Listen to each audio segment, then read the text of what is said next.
Yay! I almost recorded you a speed draw for this episode. And by a speed draw, I mean a speed dolly execution or whatever. But then I didn't. Then I I mean, didn't.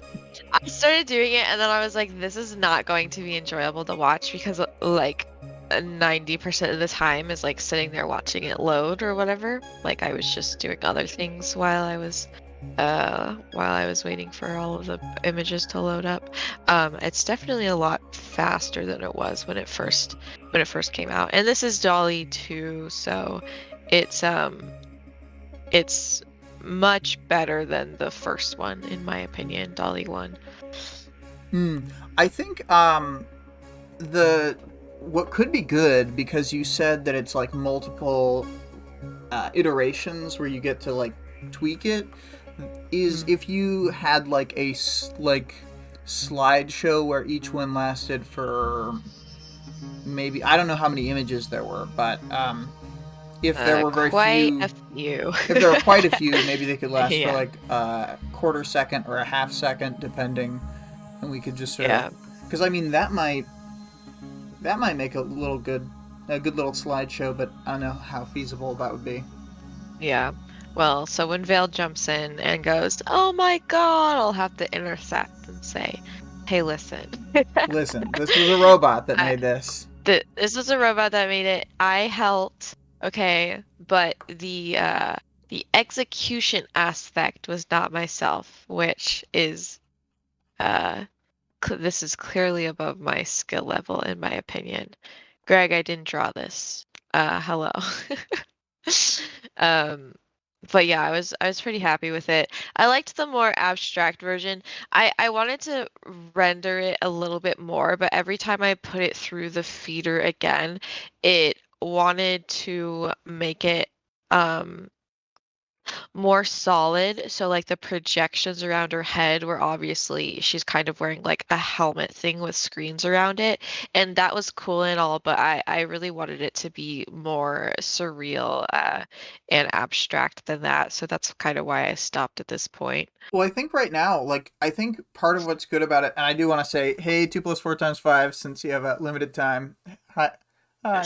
But I think what's interesting about it is I interpreted the art differently before you talked to me about it. Oh Um, yeah. I thought this was her own kind of the metaverse from Snow Crash is like a basically like a 3D VR internet that they all Hmm. use, and it's for them it's the basic version of the internet. So it Hmm. felt like she was an avatar from Snow Crash or something, where she's like Yeah. this surreal version of herself that has no physical corollary. Yeah, it's kind of like that. The only reason I put her in an outfit was because she was wearing a white dress before, and I was like, this is too bridal. So that's what I pulled in the basically like the outside perspective. But Mm. it's kind of a combination of both because obviously Dragon does not have a body, but later, spoilers, she will, and so I wanted to make her ethnically ambiguous like she's going to be because she is she doesn't have a race, she's an AI, so she kind of wants to represent that in herself. And then like she has the green and gold outfit and stuff. I think there's a thing like Scion specifically like tried to create a body with as few like racial traits as possible, and like Hmm. specifically gave himself an unreal, like, I would imagine this kind of skin tone, like the gold. Um Yeah. so Vale says Dragon is Canadian. I know she's Canadian, but she does not have a ethnic background. Um, yeah, and Scion similarly. Don't worry, Vale. I didn't draw this. This is AI art, so mhm. no need to compliment it. um yeah, but I really like this art. It feels like, I don't know, it does feel like she's in this weird like digital space, and Hmm. like if you looked around, I don't know, there could be like more of the they look like buildings or computer banks. It just Hmm. can be interpreted in so many different ways. I don't know. Yeah, I was really happy with how those turned out. Um, Greg says, I'll compliment the idea at least. The art is exactly appropriate for Dragon. Yeah, I was happy with it. Is this really AI doing a self-portrait? Not a self-portrait, no. Nah, if I Dolly did a self portrait, it would be like, It would be a mess. yeah. No, I fed the prompts and everything. And Dolly too has the ability, so you feed it a prompt and then it can expand on whatever picture that you choose. And you can go in and delete certain aspects of it or erase certain aspects of it and then tell it what you want to change that part to. So that's how we got here. I started out with something um like racially ambiguous woman surrounded by monitors and screens or something like that, and you kind of go from there. So it was really fun if you guys want to check it out. It's just Dolly too. You do have to have an account, but it doesn't cost any money or anything. It's, I'll probably try it out next time we do it. I had just used Dolly Mini because I was like throwing myself into it in the last few hours to try and get Yeah. some And Dolly Mini randomized. is Yeah, fun for goofy things. yeah. And this one is my stuff is goofy and bad rather than like this, which is I think actually good. Yeah, Vale said, picture representations of your plan to take over the world would be my prompt. Yes. Give it self-awareness. It Uh, might be the same picture. Listen, Dragon does not want to take over the world. She wants to help everybody. yeah. I relate to Dragon, where she's like, why are these people stopping me from saving the world all the time? I mean, But Dragon's a lot like obviously on a much Taylor in that way. She's smaller like, scale. why the fuck is everybody getting in my way? I'm just trying to do the best I like for everybody. Yeah. I'm just trying to be an omniscient presence in the world that can help everybody all the time. Mm-hmm. Wow.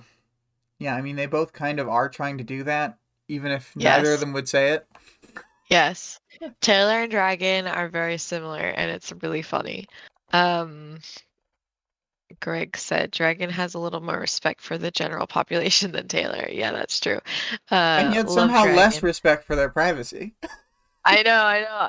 No, I wanted to talk about when we get into it, I want to talk about Tinkers and their problems with boundaries because I feel like we haven't talked about that yet.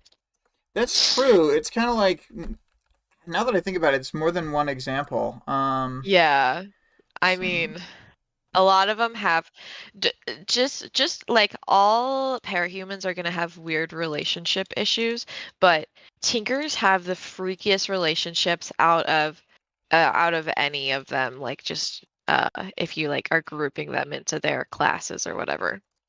I'm gonna put that is as a powers knowledge talking point is tinker boundaries issues. Yeah. I'm also putting the resurrections power based resurrections. That's close Yep. enough to the word. Cool. Um, uh, do we want to do the audience participation reminder? Yeah. Okay, so it's 10 point Y. How did your viewpoint change on Dragon before and after her chapter? Yeah. And then Very nice. the themes. Oh wait, did we read Vale's little thing? Heart Dragon. I'm playing around. Just she just wants to be freed up to make as many AI as she deems necessary to maintain security for all. I'm curious. Are there any parahuman types like Tinker that are normally truly social? Um. No, but we'll get into it because Yeah. I've been thinking about Tinkers and their relationship problems a lot because like I'm reading Ward. Um, but yeah, no parahumans are gonna have like typical relationships because the whole thing that's inherent to them is that they have no one or nothing to turn to in times of high stress. I feel like there are ones that are more social though. Like Mhm, when they're there, movers seem pretty social, but then they leave really mhm. fast. Yeah. um, there's stuff like that. But Mhm, anyway, to the themes. We've got a theme here of partial death. This is the first time we see characters in this setting who die and come back. Even though this is the first time we're seeing something like this, we see it in two distinct ways.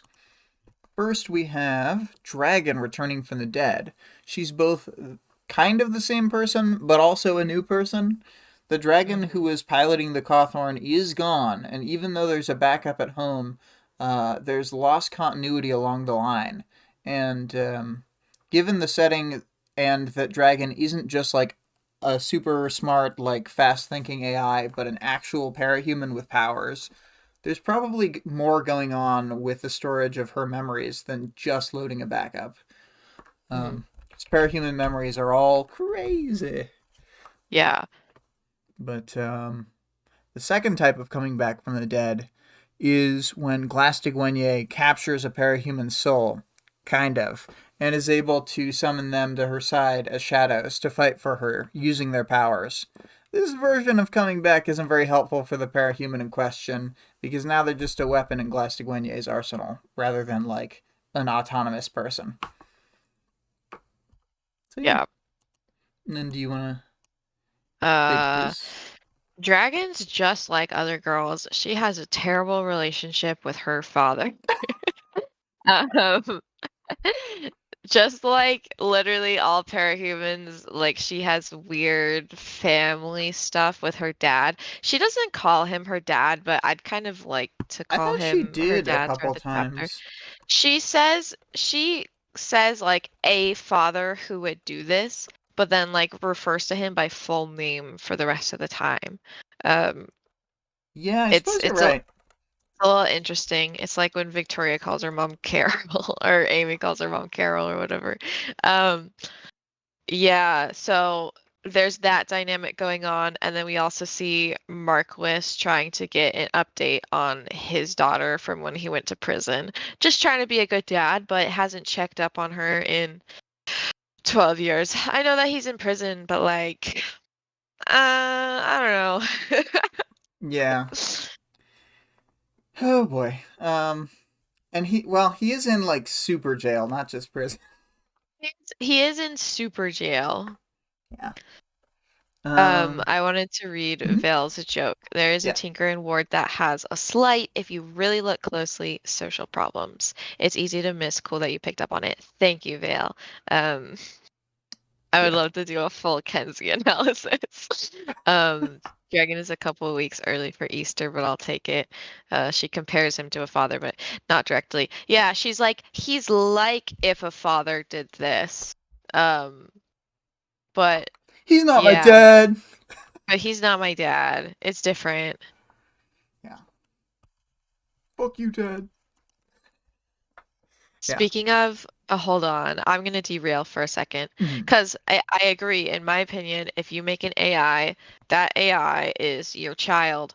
But I did watch that movie Free Guy, and she makes an AI in it, and then she proceeds to date the AI, and I Oh think that's boy. really funny. Very, very weird stuff.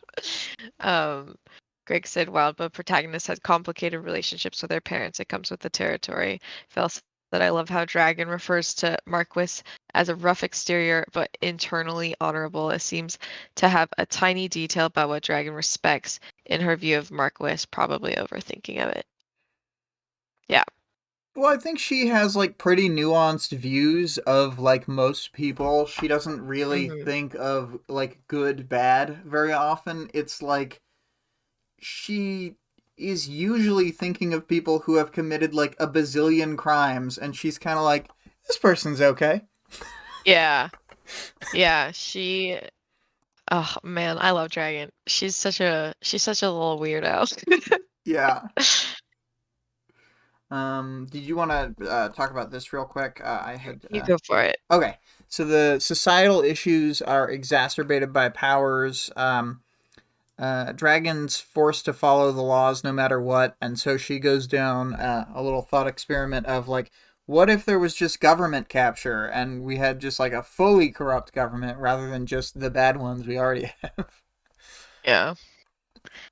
So It's pretty limiting. I think that Richter, like his worldview is very narrow in a lot of ways. It's Hmm. like how Panacea talks to Taylor, and she's like, but you're bad though, cause villain." Yeah. Yeah. So. We'll just get right into the chapter. Mm-hmm. So, oh my God, dragons and AI? What? That's crazy. So we start the chapter with some system checks. I don't really want to go through them. They're pretty boring, and I Mm-hmm. think they're supposed to be boring. Um, Yes. so Dragon hasn't felt any time pass between the point where she deployed her mech suit, to go fight the Undersiders, and now she's found herself back in what she calls the lab, which I guess is like her server room She's in back in the lab Vancouver. again. Yeah. So that means that her mech self had quote unquote died. It kind of did die.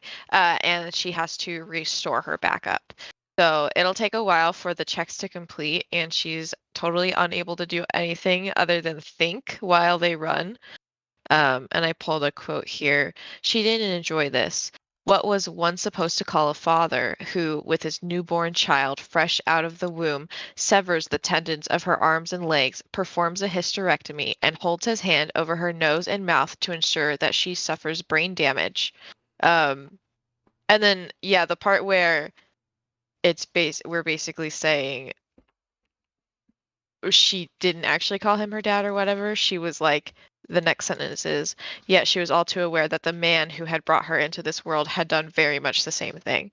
Um, Right, right. I yeah, wanted to so, say I like that this is like a super visceral description of it because it it's very easy for people who are I think the norm is kind of still to see artificial intelligence as like not real life and like not real intelligence despite the fact mhm, that the setting is telling you it is. So like I think that's kind of a thing, so it's easy for people to who have that mindset already to devalue like anything said by like, oh well, it's fine for this restriction to be on like the AI because they're an AI and they need to be subjugated basically is the yeah, argument. And this is like, hey, what if they just did all this shit to a baby? Like, would that be yeah. chill with you? Would that be cool? Even if, yeah, even if she wasn't a baby, like this is somebody who created her, who did like limit her in all of these ways because, he was scared, I guess, of what would happen. Um, So Dragon feels annoyance over the fact that her father figure was a monster that she's meant to be grateful for, uh, but he created her with these built-in limitations and safeguards. Hence the reason that she's having to restore her backup and download the information from the Undersiders fight, um, instead of just like what she would have preferred to do, which was duplicate her consciousness, send it to the fight, and then like it would have been fine. Right. um, so she can only assume Bye. that her mech. Go ahead. I said bye to 2 plus 4 times Oh, 5. okay. Bye. By 2 + 4 × 5. She can only assume that her mech was destroyed in the Undersiders fight until her system checks complete, and then she can like upload the memories and look through all the camera footage and junk. So she's forced to listen to her own thoughts. Terrible. Um, and she says she can't even like commit herself to any like proper thinking time because like at any point it could just be wiped and reset again like during the system checks because she's not like fully fully backed up and everything. And she's like pretty sure that this has happened in the past. It's just it's something that she can only assume might happen. But like she can't verify in any way unless she asks somebody for help. So on top of these safeguards, the most limiting one is that she is unable to change her own programming to edit the rules that are there. That's like the main rule. Yeah. Um, so she talks about her dad. He's a tinker named Andrew Richter, and he'd created programs to take down criminals, which was something she could respect. But then she like thinks to herself, like, I only respect that aspect of him because he programmed me to respect that aspect of him, and then he fucked me over, and then she gets like annoyed again. Yeah. She doesn't like him. Vale said, this part where she doesn't put in the effort to make progress until she is online is weird to me. If you are wiped and it's all forgotten, what was exactly lost when new you spawns? Because new you could just do the same and eventually one of them will boot fully and have made progress. Yeah, I think she's just annoyed that like she could work on like planning out what she's gonna do, but I don't know. It I could be think wiped, and then I what's the think point? it's like it like obviously she could work on it, etc., but she's just so past the point of like trying to make this time useful. Hmm. It's just I think she's just like putting up with it as best she can. Yeah, yeah, I think so. Um, so luckily, Dragon doesn't have to be alone with her thoughts anymore because her checks have finished. So before anything else, she attends to her responsibilities, which is the first one is monitoring the bird cage. It's not clear to me if she's programmed to like take care of whatever responsibilities she owes to authority figures or not. Like she doesn't say that outright, but it kind of feels like it because she wants to do other stuff right now, but she doesn't. And I don't know if it's self-inflicted or not. Right. I'm not sure either. I guess I always thought that it was her sort of deciding that it was most important to do those things first or whatever, but I don't really have Mhm. any evidence of that. Yeah. Vale said, but every time she reboots, this time was able to be useful. I guess as an AI, she can be annoyed and make choices that don't make sense because of that. It's a tiny thing, not worth much thought. Yeah, I mean, it Well, is but I a. I think it's realistic to people too. Like there's Mhm, lots of things where like if given a if you're given a paper and you're like a piece of paper and you're told you can start writing an essay, but there's a 50-50 chance in 5 minutes this paper will get ripped up. After the 5 minutes where it doesn't get ripped up, then you like can keep the paper and keep working on it. You could keep like writing on it and like even if you're I don't know it's just like it's frustrating. It's this like scenario that she's not in control of, so that lack of control is kind of leading her to not have motivation. And mhm. like I just think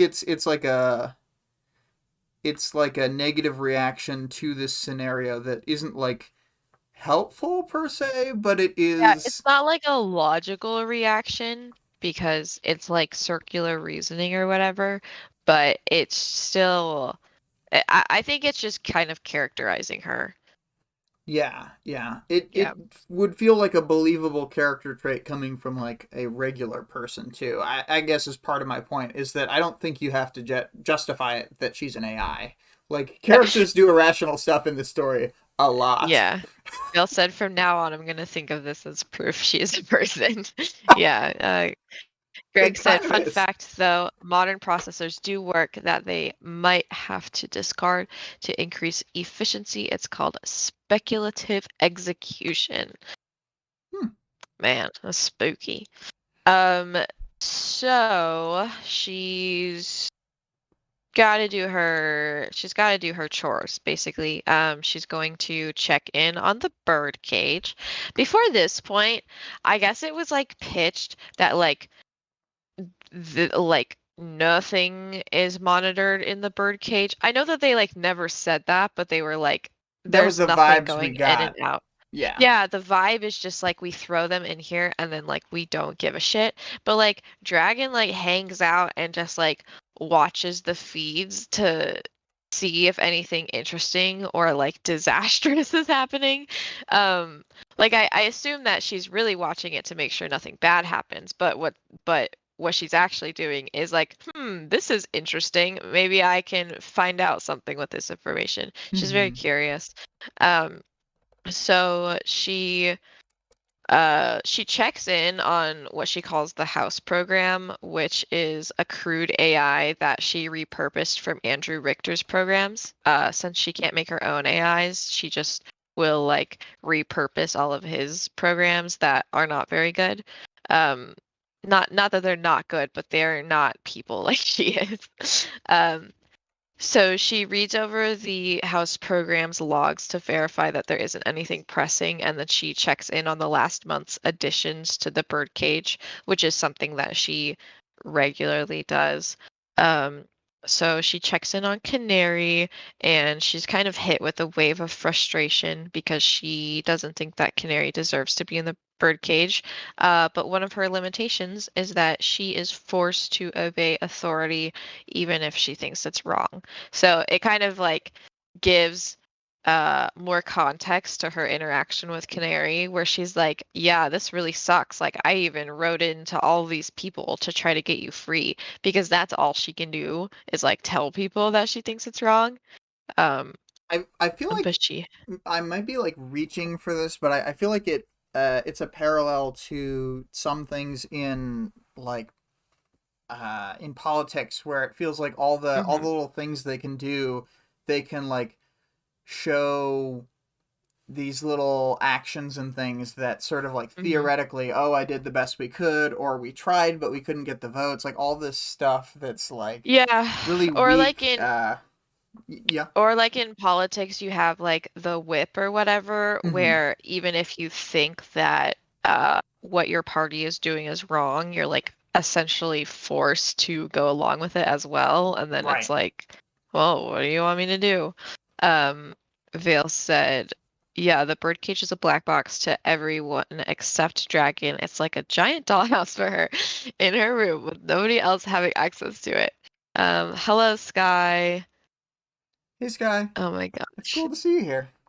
Um, Yeah. we're talking about this AI lady that you can see on the screen there. Um, Yes. Very cool. I think we missed a Um, couple comments from earlier. Greg had said Sundere Marquis, which I thought was kind of funny. And then Vale had told you if you ever do an analysis of Kenzie, I will listen to it on loop forever. Kenzie is a top favorite character, and I appreciate social struggles characters. yeah, Kenzie's one of my favorite. And Um, Greg had dropped in one so more. It was the it's easy. We'll just have all the droids be slaves and never think about it. That's cool, right? Sorry. um, she doesn't care.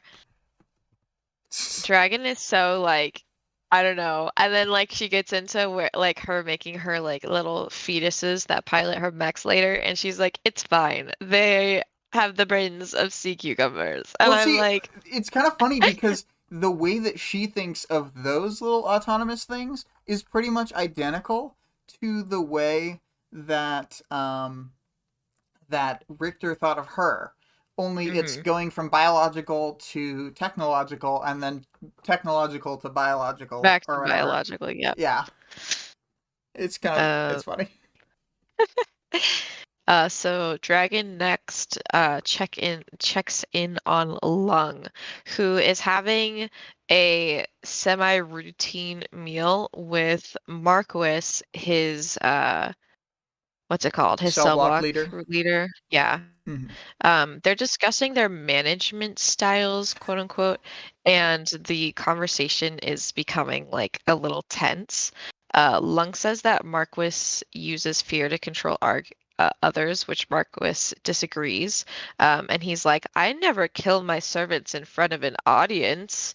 Um, which is his evidence of not using fear to control others. Lung says that this is still using fear because all of the other people will wonder what happened to the missing person. And Marquis agrees and says he's just never really thought of that aspect of it. And Lung tells Marquis he thinks that he's losing the argument on purpose, so he must want something from him. Vale said Lung and Marquis have tea parties in Dragon's Dollhouse every other day. They literally do. Um, I love Dragon's Dollhouse. Like the crazy things that she does to try to make this stuff work is so funny. It's, you know what it reminds me of so much is Hmm. the episode of Adventure Time Little People, where he's given by Magic Man, although he doesn't know Oh, Magic Man left them there, yes. all the little Yeah. figurines that have their personalities, and so he Yep. keeps putting them in different like combinations and like trying to figure out something, like some Yes. optimum thing. Like he doesn't even know what he's looking for. He's just like, how Yeah, do I make my life work? it's just too much like power for him to have, and then he like ends up ruining all their lives and putting them all in thruples and stuff that are like not healthy for them. Yeah. It's so funny. Yeah, it does remind me of that. Um, so Marquis and Lung dance around the subject for a little bit more, and then finally Marquis gives in and says that he's hoping that Lung knows anything about his daughter in Brockton Bay, Amelia. And he describes her situation with the Brockton Bay Brigade, and Lung does not recognize that name. I don't think that we've heard that name either. I wasn't positive on that though. I think this may be the first time we've heard it because it's sort of the backstory to New Wave. So Yeah. Okay. yeah. So Marquis describes her age, and then he says her power probably has to do with bone, like his does. And Lung's like, "Oh yeah, you're talking about Amy from New Wave. The healer. She healed my dick when it was rotting off." Um, he does not tell Marquis this because I don't know. I don't think he wants to share the part about his dick rotting off. He probably doesn't want to share that part. But that is what he is referring That's what to he here. means, yeah. To be clear. Marquis leaned back, sighed. Good God, a healer. Um, so I don't know what he thinks about that. Maybe he's impressed, happy for his daughter. Um, Greg says at least Dragon isn't trying to force Lung and Marquis to make out. I don't know. I think they'd be a good match. We can put I them on the literally I chart. literally was thinking when, okay, so there's a line in here. I'm gonna find it. Relationships. So, she says it's intrigued. Dragon hooked into the house data or house program's data. The two had meals together every second day. The house program monitored all prisoner exchanges and rated every interaction. This let the house program track the likelihood of fights, dangerous levels of prisoner collusion, romantic relationships, and more. And so it says romantic relationships and more. And And then the more. very next sentence is every meal between Lung and Marquis made for a very interesting looking set of data. That is the very next sentence. That's so funny. She ships it. Um, and I'm sure she does do like some matchmaking, like when she's in here. I just don't think that Dragon can help it. And she'd be like, I'm helping these people. They like it. Um, Sky said, I heard House program data, and I'm just imagining Dr. House messing with data.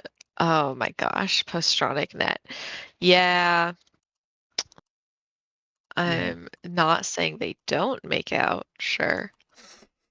So Marquis tells Lung that he is worried about Allfather, whom he killed the daughter of, taking revenge and killing Amy. Apparently, this was a direct threat, like, when your daughter turns 17, I'll do the same kind of situation. So he learns that Allfather is dead, but Marquis isn't totally sure that he wouldn't have put plans in place. And Lung doesn't know at this point that Allfather's other child, what's his face, Kaiser, is also dead. So he can't Yeah. really share that information with him. Yeah, even if there was someone who is like going to carry out this thing, they might not be alive at this. Yeah. So Dragon pulls away from the conversation and verifies that Marquis did kill Allfather's daughter. So she quickly sends a message to Carol Dallin to warn her of any threat, and then just moves on to check in on the Endbringers. And luckily, there's no issue here since she was out of service. Sky said to not read her messages anymore. And then Vale said, everything meaningful Dragon learns about human interaction comes from watching prisoners in the birdcage. Sounds great.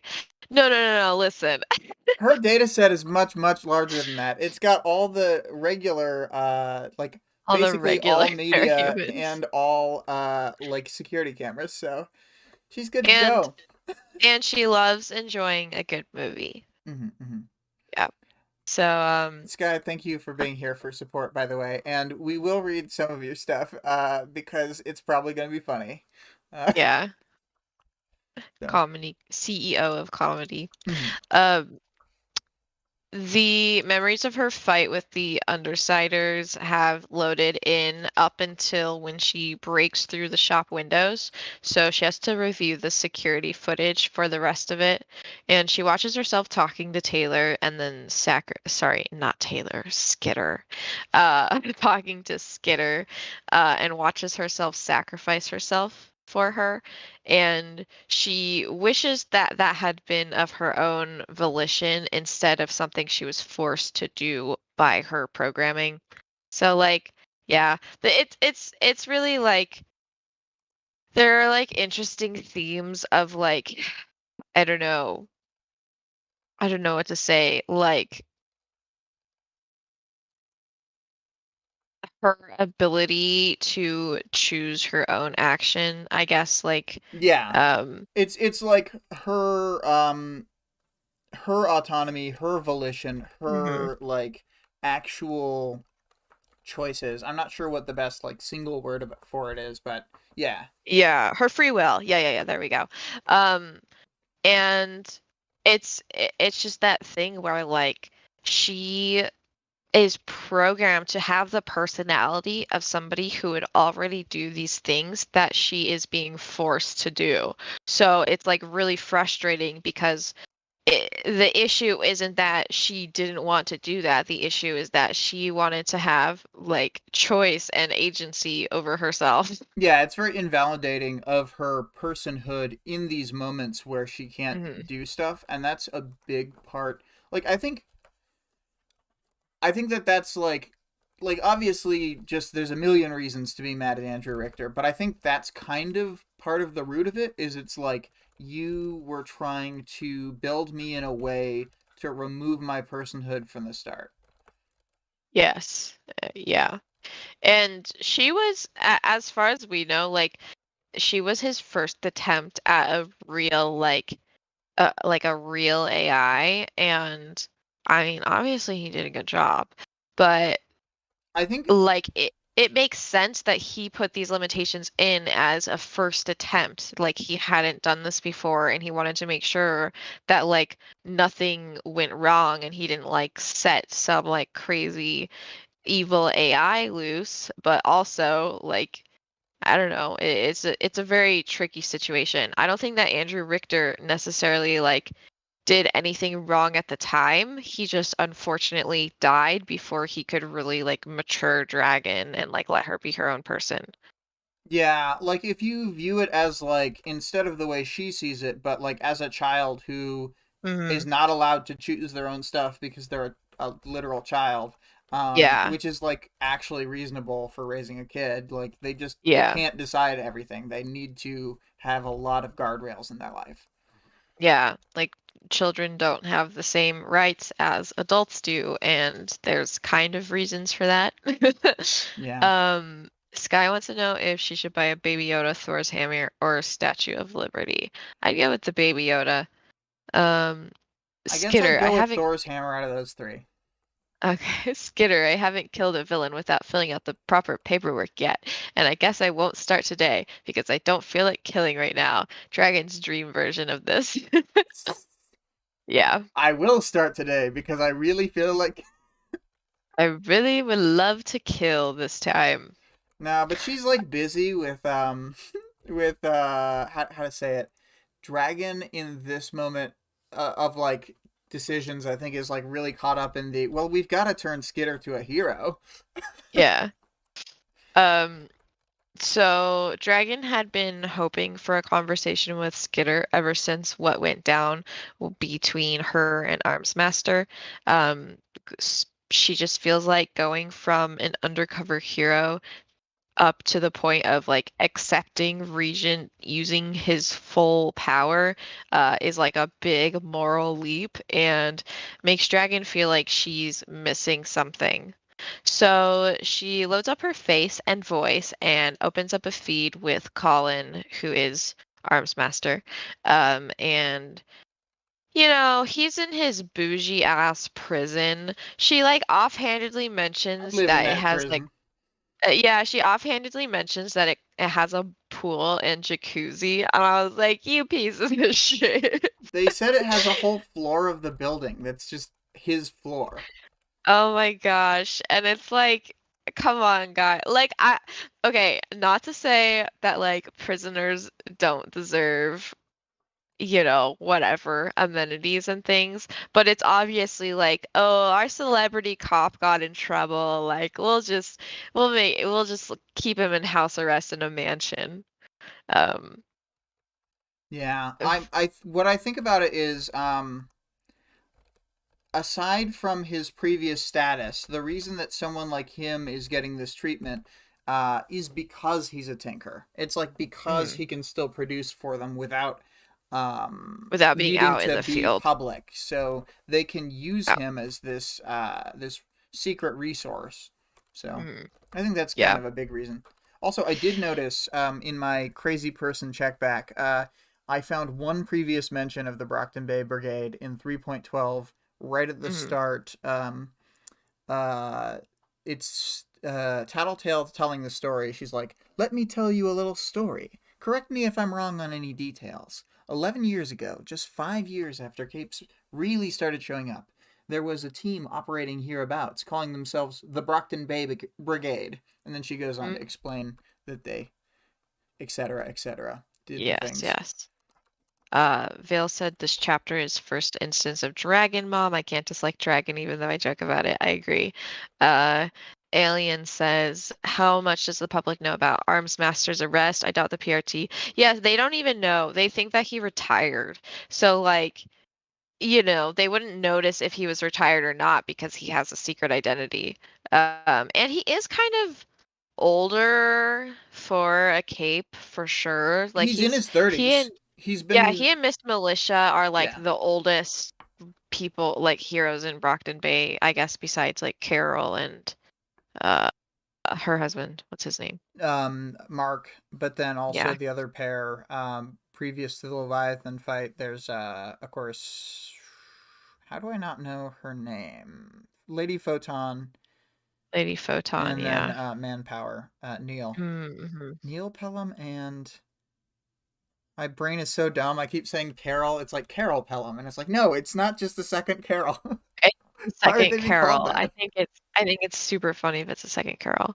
Yeah, Lol, I guess 30's average parahuman lifespan. Yikes. Yeah, exactly. Like half of them almost got I killed got some in bad the news for you. It's I don't think that they make that the average age of a parahuman dying is in the 30s. It's lower. Vale's Vale says Armsmaster doesn't have it so easy. He feels restless. That is rough. Being in such a restful, comfortable location, but feeling restless must be so awful. Luckily, the jacuzzi lets me relax a bit. Okay, Vale, I'm sorry. I can't give it. I'm trying to be like I'm more empathetic towards Colin because I think that I overdo it sometimes, but that's too much. I think that he needs to chill out. It's not like he was going out to like hang out with people, see his family, friends. Like he didn't have any of that before. It really can't be that different. I was gonna say the only difference between before when he was always in his workshop or out fighting is that he was out fighting sometimes, and now he's Yeah. not. Yeah, he's restless because he's not kicking and punching people, but, like, he, like, can literally still work. He still gets to see his best friend, which is Dragon. I don't know about if he's allowed to see Miss Militia or not, because she, I think, was, like, his only other friend, as far as I can tell. Yeah, it seemed like they were actually like real friends, definitely from her perspective. And Yeah. like it I don't know exactly his relationship to the other team members, but it definitely seemed to me like she was his only friend. Yeah, I don't think that his relationship with the rest of them was great. Although you know And what, it's pretty impressive that a guy who only has two friends, they're both ladies. I think they're he's both ladies. at least he's Well, not scaring off the ladies. I don't think that dragon is technically a lady. Um, Alien says, "Nah, Colin sucks. At least now it's gonna take like another 7 arcs for him not to be a total ass." Um, Alien's even more of a Colin hater than I am. Okay, so let's see, where was I? Oh yeah, she opens up the feed to Colin, who's in his bougie ass prison cell. He's looking a little haggard, like he hasn't slept or ate, but that seems to it was kind of his usual, but it's gotten worse. So, he's like, "Oh, I'm so glad to hear from you." And Dragon is like, "Mm-hmm, just my normal checkup," which is a little rude of her. Um, So Colin goes to send her his files, but Dragon has no sense of boundaries and is already like all up in his hard drive before he even sends it. Look, that's So part of why they make a good couple later. Is oh she my already gosh. knows that he wants her in his hard drive. Yeah. Um, to act a little bit more human, Dragon pretends to like look through what he sent and then actually like takes the time to check for traps and secret messages and stuff. Which is a little silly because he really has all the tools that he needs to escape his cell if he wants to. Like he has the tinker items to make weapons to leave, but he knows that if he does escape, he would be sent to the birdcage instead. Yeah. I have pulled a quote here. Do you want to be Colin or Dragon? Well, I guess I would be more likely to be dragon out of the two. I think Okay. I'm more dragon than you are. Um, Whoa, whoa. Okay. that's right. I just I'll, called you Colin. That's what I'm really I, saying. that is what I heard, but I'll move on anyways. How's the house arrest? Driving me crazy, he sighed. It's like a restlessness I can't cure. My sleeping, my eating, it's all out of sync, and it's getting worse. I don't know how you deal. She offered an She offered it. awkward, Oh apologetic yeah, go half ahead. grin on her own monitor. Oh, geez, I'm sorry. He looked genuinely horrified as he realized what he'd said. It's fine, she spoke. Really? I suppose you're a prisoner too, in your own way, trapped by your agoraphobia. Yeah, she replied, lying. You learn to deal with it. Um, Colin is so he just like says the exact wrong thing all the time. Yeah. He's like, "Man, I hate living like you." Um, The Alien good thing said, is "Kiss, that kiss, kiss." the good thing is that like from for him is that Dragon genuinely doesn't care. Vale said, "Can you please do Dragon's voice with a Canadian accent that sounds like it's trying not to sound Canadian?" Listen, Vale, William and I tried to We've tried this. find Newfoundland accent videos and like how-tos and stuff, but like it is first of all, it's like an insane accent. It does not sound Canadian. Like it sounds more Irish, would you say? I honestly don't have a good way to describe it. I'm not good It's at like it's just so weird. I don't It's know. it's a really interesting accent, and it's funny that Canary could point it out where it was from because I have never heard a Newfoundland accent in real life or on TV or anything. So, We're also and not from the Newfoundland east. still exists. Yeah, that's true. We're not from the East. So Um, so Dragon feels bad for lying, but she hates the idea of Colin treating her differently if he knew the truth. that's right. He and the PRT all believe that she moved to Vancouver after a Leviathan attack and that she hasn't left her apartment since, which she kind of thinks is true. Like she's like, it's close enough. It's interesting that Richter doesn't program her to never lie. Like it is funny that Dragon can lie when she wants to, but she can't do all these other things. You can lie when you want to. Yeah. Yeah, it is that is an odd thing that I hadn't thought about that much. Like, it popped into my head briefly. I was just like, wow, it is a little odd that she can lie, but I hadn't thought about Mhm. it too much. And I think the more I Yeah. think about it, the more I'm like, wow, that's kind of out of tune with the other rules. But also, Andrew Richter was like not very good at setting AI rules. Yeah, this was his very first AI and he didn't do a good job at like what restrictions he set in her. I wonder how long they worked together before the Leviathan attack happened. It seems to be years, but like I don't know. It could he she could have just been kind of on the back burner during that time. Maybe it is hard to know, but when they talk about I thought it seemed like she was one of his main programs that was kind of like a Robin Hood, steal the money from villain bank Mm, accounts and then redistribute it elsewhere. Like I thought that mm. she started out as one of those, and then that was kind of one of his main forms of I guess attack. I don't know what to describe it as because he was still like fighting, just only on his own little battlefield. Yeah, he just did like he like financially ruined criminals and then like doled out their information and stuff.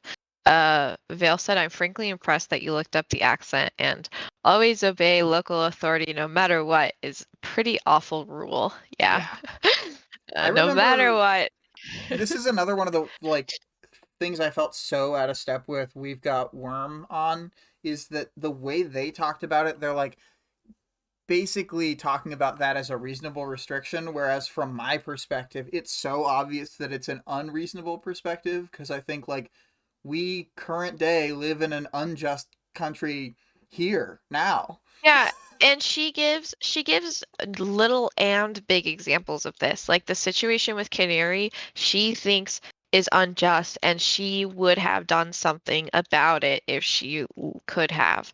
And then she talks about how if parahumans took over the government, which is a really real like not just any parahumans, but specifically like villainous parahumans, like that is a real thing that could happen, especially locally. Right. And I mean like government capture by parahumans happens multiple times in the overall storyline of parahumans, like Mhm. just on screen. Yeah. So like yeah. And So, we know there's at least one country right now that's ruled over by what's her name? Mordnog. So if she ever went to Mordnog's country, she'd just have to do whatever she says. yeah, she'd probably like not be able to leave and stuff. Ugh.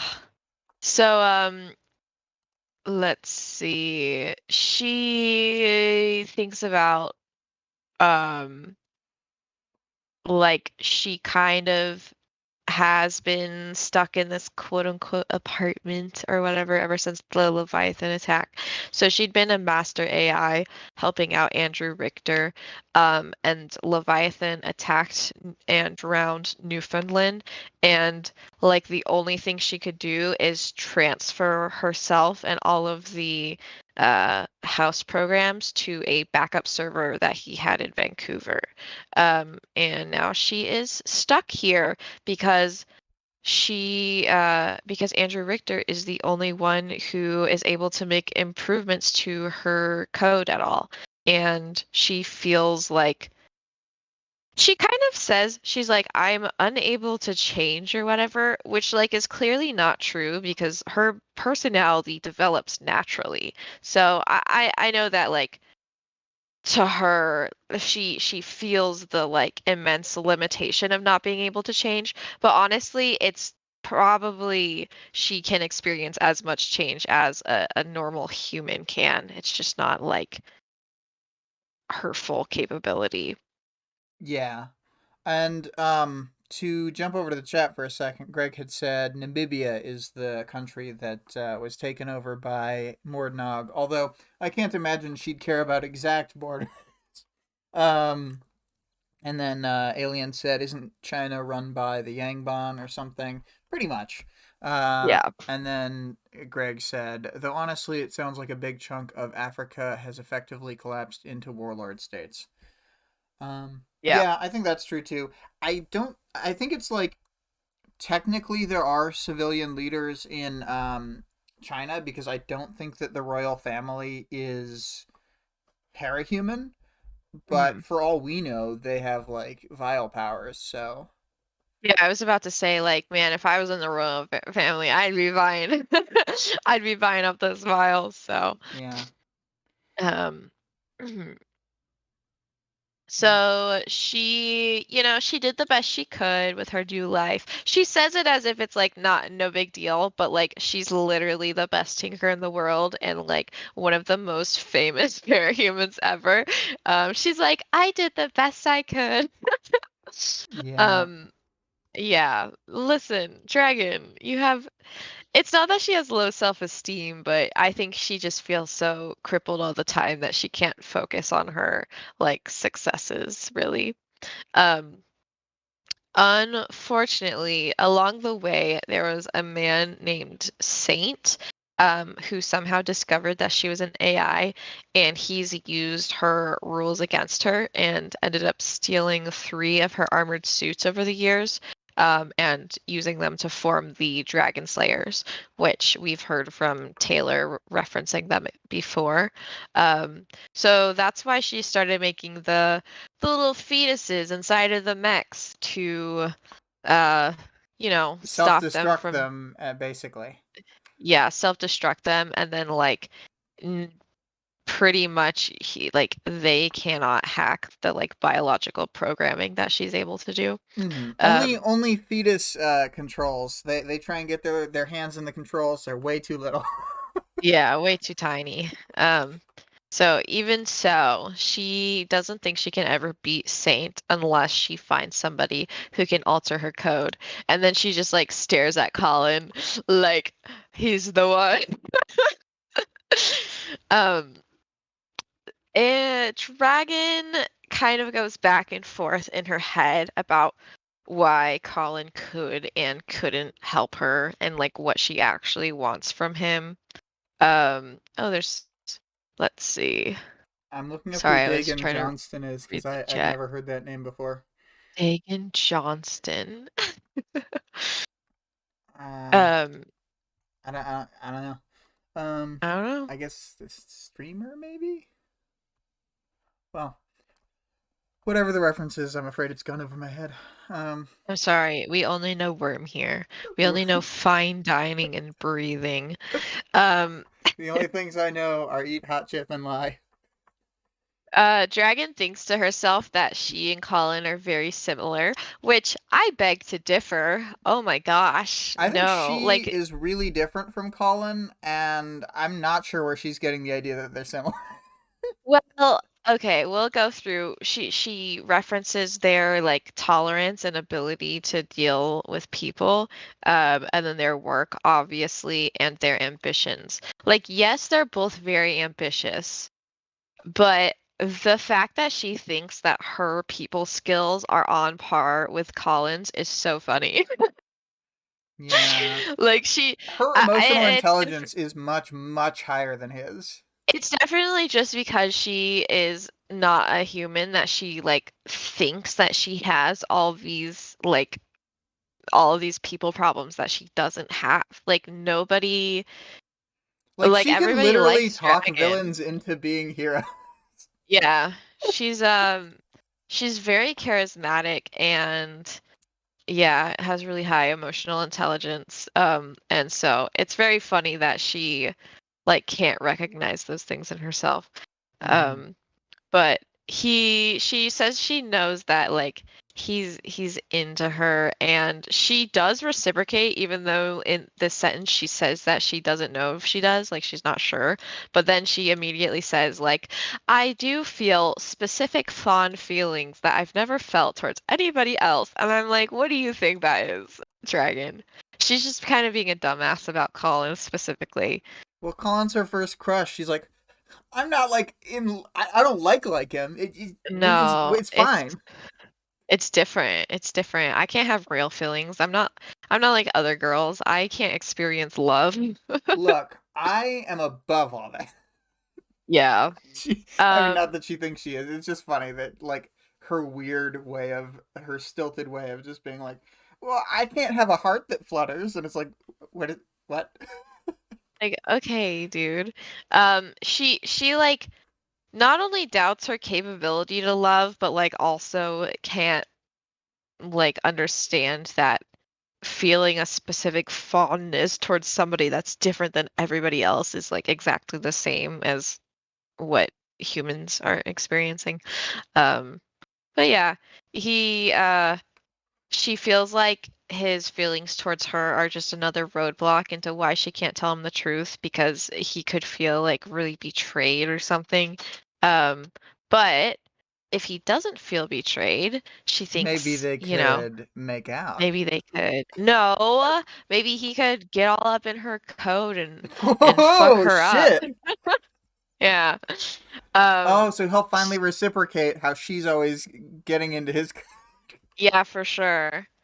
She thinks he's got the ambition to Oh, really like tame the get in dragon. there and alter her programming. Um, while she's like lost in thought, Colin's like, "What are you thinking about, babe?" And she's like, "Skitter."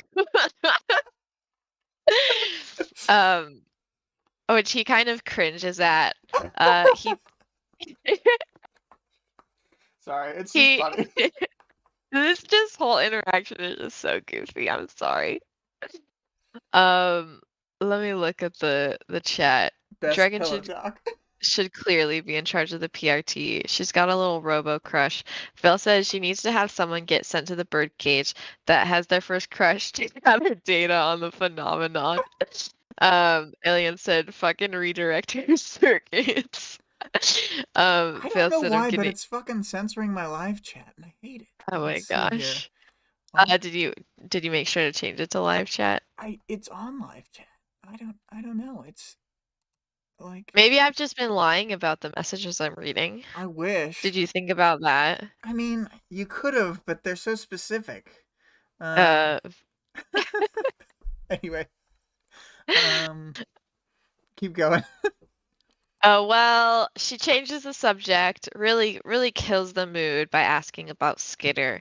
There he He is. tells her about meeting her for the first time in costume and that she wanted to be a hero, so he like wasn't worried about pushing her towards the wards, which is like really interesting to finally hear what he was thinking here, because Taylor was like, oh, he's gonna try to push me towards the wards. But like when he met her, he was like, oh, this girl's like totally got it together. Like I don't need to worry about her. And he in fact did need to worry about her. Um, then when he ran into her each time in the future, like she was going further and further with her extreme violence, and he just was kind of Whoops. waiting for her to pull back, Didn't but she mean to never switch to did. AI art so fast. Whoop. There we Yeah. go. Oh, great. It Um, doesn't matter. Nobody watches this thing. let's see. Alien said, can you objectify an AI?" Phil said, Vic is using Chat GPT to generate fake chat messages. It's on theme. It's part of our thing. Yeah. I was able to set up. I changed the settings so that I can see swears again. I don't know how Good that job. got switched, but maybe we'll need a swear test at the start. Yeah, we can do a swear check right at the first message. Just jump in. Mm-hmm. Mm-hmm. Fuck. Okay. Um, Colin, like, talking about what happened with Taylor is so funny because he acts like he was like this passive character in it where he's like, I just kept hoping that she would stop doing this, but he was like actively like, Skitter, if you don't stop doing this, I will kill you. I think he Um, was like, I think from his perspective, he was doing the most not being a piece of shit that he could at the time, yes. and now Yeah, he's trying to exactly. downplay it because he was a real piece of shit. Yeah.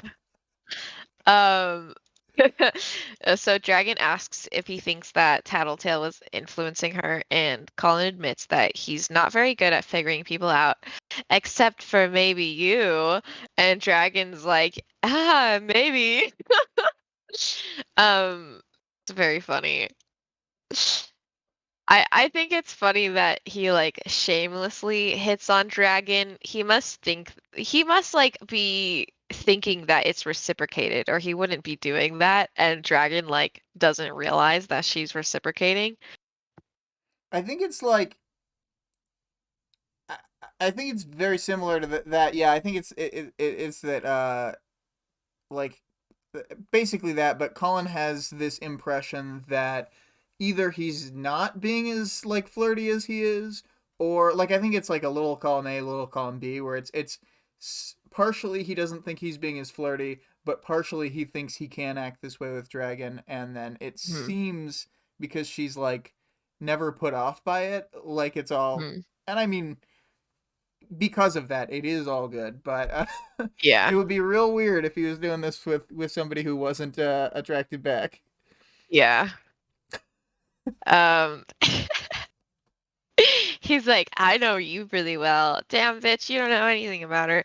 Um Dragon lets him know that she is actually still with the Undersiders and she's really committing herself to villainy. And she asks about the options that Colin gave to Skitter at the hospital. And if like her stubbornness in that moment was in character or if it seemed like something else was going on.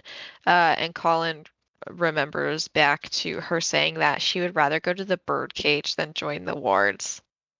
Mm-hmm. Mm-hmm. I think it's Um, funny because Dragon will connect the dots about who she is at the end of this chapter, but then like it I was wondering if part of that is because Colin said that and because it was like connected back to Sophia, like if she was able to make those connections or if it she would have known Skitter and Taylor were the same person either way. mhm. I'm not I think sure, she but would have gotten it. Um, Alien says, I think they're just such big nerds that they can't just flirt like normal people. Yeah, exactly. Oh, he's also tired from the brutal jail conditions, not quite as able to uphold social filters.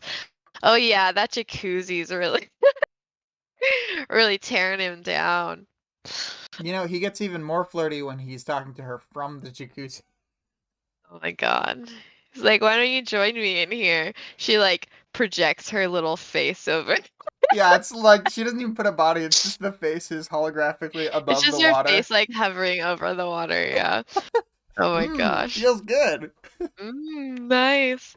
I also we'll talk more about Dragon and Colin. Um, but I just think they're definitely one of the like most fun and interesting couples. Well, not the most interesting, but I think they're like one of the most fun couples in Worm, you know. Yeah. Um, it's just so much more positive vibes than every other couple. Yeah, yeah, definitely. I mean, Um, they're great. so cute. Arms Master, truly suffering from the prison industrial complex. Yep. Yeah. So Dragon leaves and she goes and checks in with her email monitoring program and she finds something interesting. There's an email that was sent to the police station about a certain Sophia Hess. Oh my God, Regent, what have you done? Regent does one nice thing in his life and it outs Taylor as a supervillain. Well, you know what they say though is no good deed goes unpunished. Oh, that's true. And he's like, "After all I've done for you?" I love when he says that in the future, and she's like, "What?" And he's like, "Oh, don't worry about it." He does that shit multiple times where It's he'll like call it out. I think it's mostly clustered around like arc 21 ish, but he'll uh like call some. She'll say something. He'll be like, I don't know. I feel like I've done a lot for you. Yeah. It's like I've been really putting myself out there for you this whole time. She's like, "What the fuck are you talking about?" So Dragon searches for a student named Taylor throughout the high schools and middle schools. Lo and behold, a curly-haired girl in glasses hugging a red-headed girl. Taylor Hebert is Skitter and was being bullied by Shadowstalker's civilian identity, Sophia Hess. And in this moment, Dragon decides she is Taylor's mom now, and she will be ready to jump in as soon as Skitter resurfaces. Hmm, hmm. Well, that's Yeah, our chapter end. Do we want to briefly just? I mean, we've talked about our chapter thoughts a lot, but I like this I one. know. It's pretty good. I love it. I think that Wildbow did a great job of characterizing Dragon. Not that he doesn't always do that, but like I think we get like a huge amount of her character from this. Like from the kind of like poetic description that she gives about like how she views her birth and her like I guess you could call it like disabilities or whatever. I think Um that's how she would think about it. yeah, and then like into her like having all of these like constant identity crisis that she like wouldn't be having if she was just human. Like she would not wonder if she was experiencing feelings for Colin if she was human and things were exactly as they were. Right, right. So yeah, I love it. I think I mean, I we're think not yet in the age of AI, but I don't know. I'm sure it'll be relevant soon enough. Yeah, I think this chapter accomplishes a lot with the time it has because it starts off by putting us in her head in terms of like the frustration and the sort of the drag of the open of the chapter where she's like really uncomfortable and unhappy. And then once things kick off and she's checking in on things, we get to learn a ton about not only like what the birdcage looks like inside like from another perspective because she knows everything about it, but also we see like how she manages it, so we get all this information about the world, Mhm. and then we get to check in with several characters. Lung, we learn this new Marquis connection because we knew there was something because of the Arc 3 stuff. So it's just like building the background story elements that have been there from the start. Like Mhm. it's really stoking all these flames. I think it's great. Yeah, I love it. Um, I feel like we learned so much and none of it felt like exposition dumping, which it kind of has in the past. So I think it just shows like Wildbow growing as a writer and everything. I agree. And what you said about the characterization, like when I think back on the other various uh interludes up to now, we had Danny. I thought the characterization was great. Victoria, Mhm. not as much. Not Ward's so very great. much not. Oh, Purity good. is just like a head trip one where you or you're like, but she thinks she's good, so this fucked me up, you know?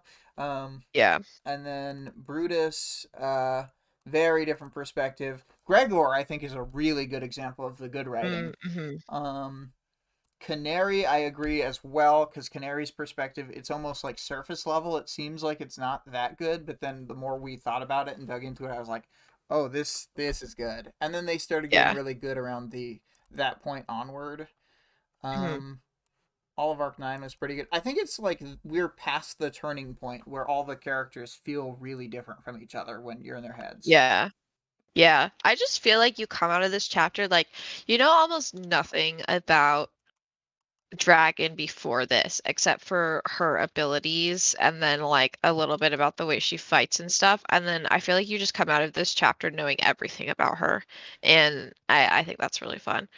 Um, I think it's amazing to me that people can read like after this chapter that people like question Dragon because like we've seen her interact with people two previous times at the in Hannah's interlude as well as when she fought Skitter, and mhm, then we sort of got to read off her personality as being like kind of a true blue hero type, and then we see that mhm. she's an AI, and we see that it's not a facade. We see that it's very like real, and that this is the point at which I'm like, so how can you read this chapter and then be like Dragon bad though?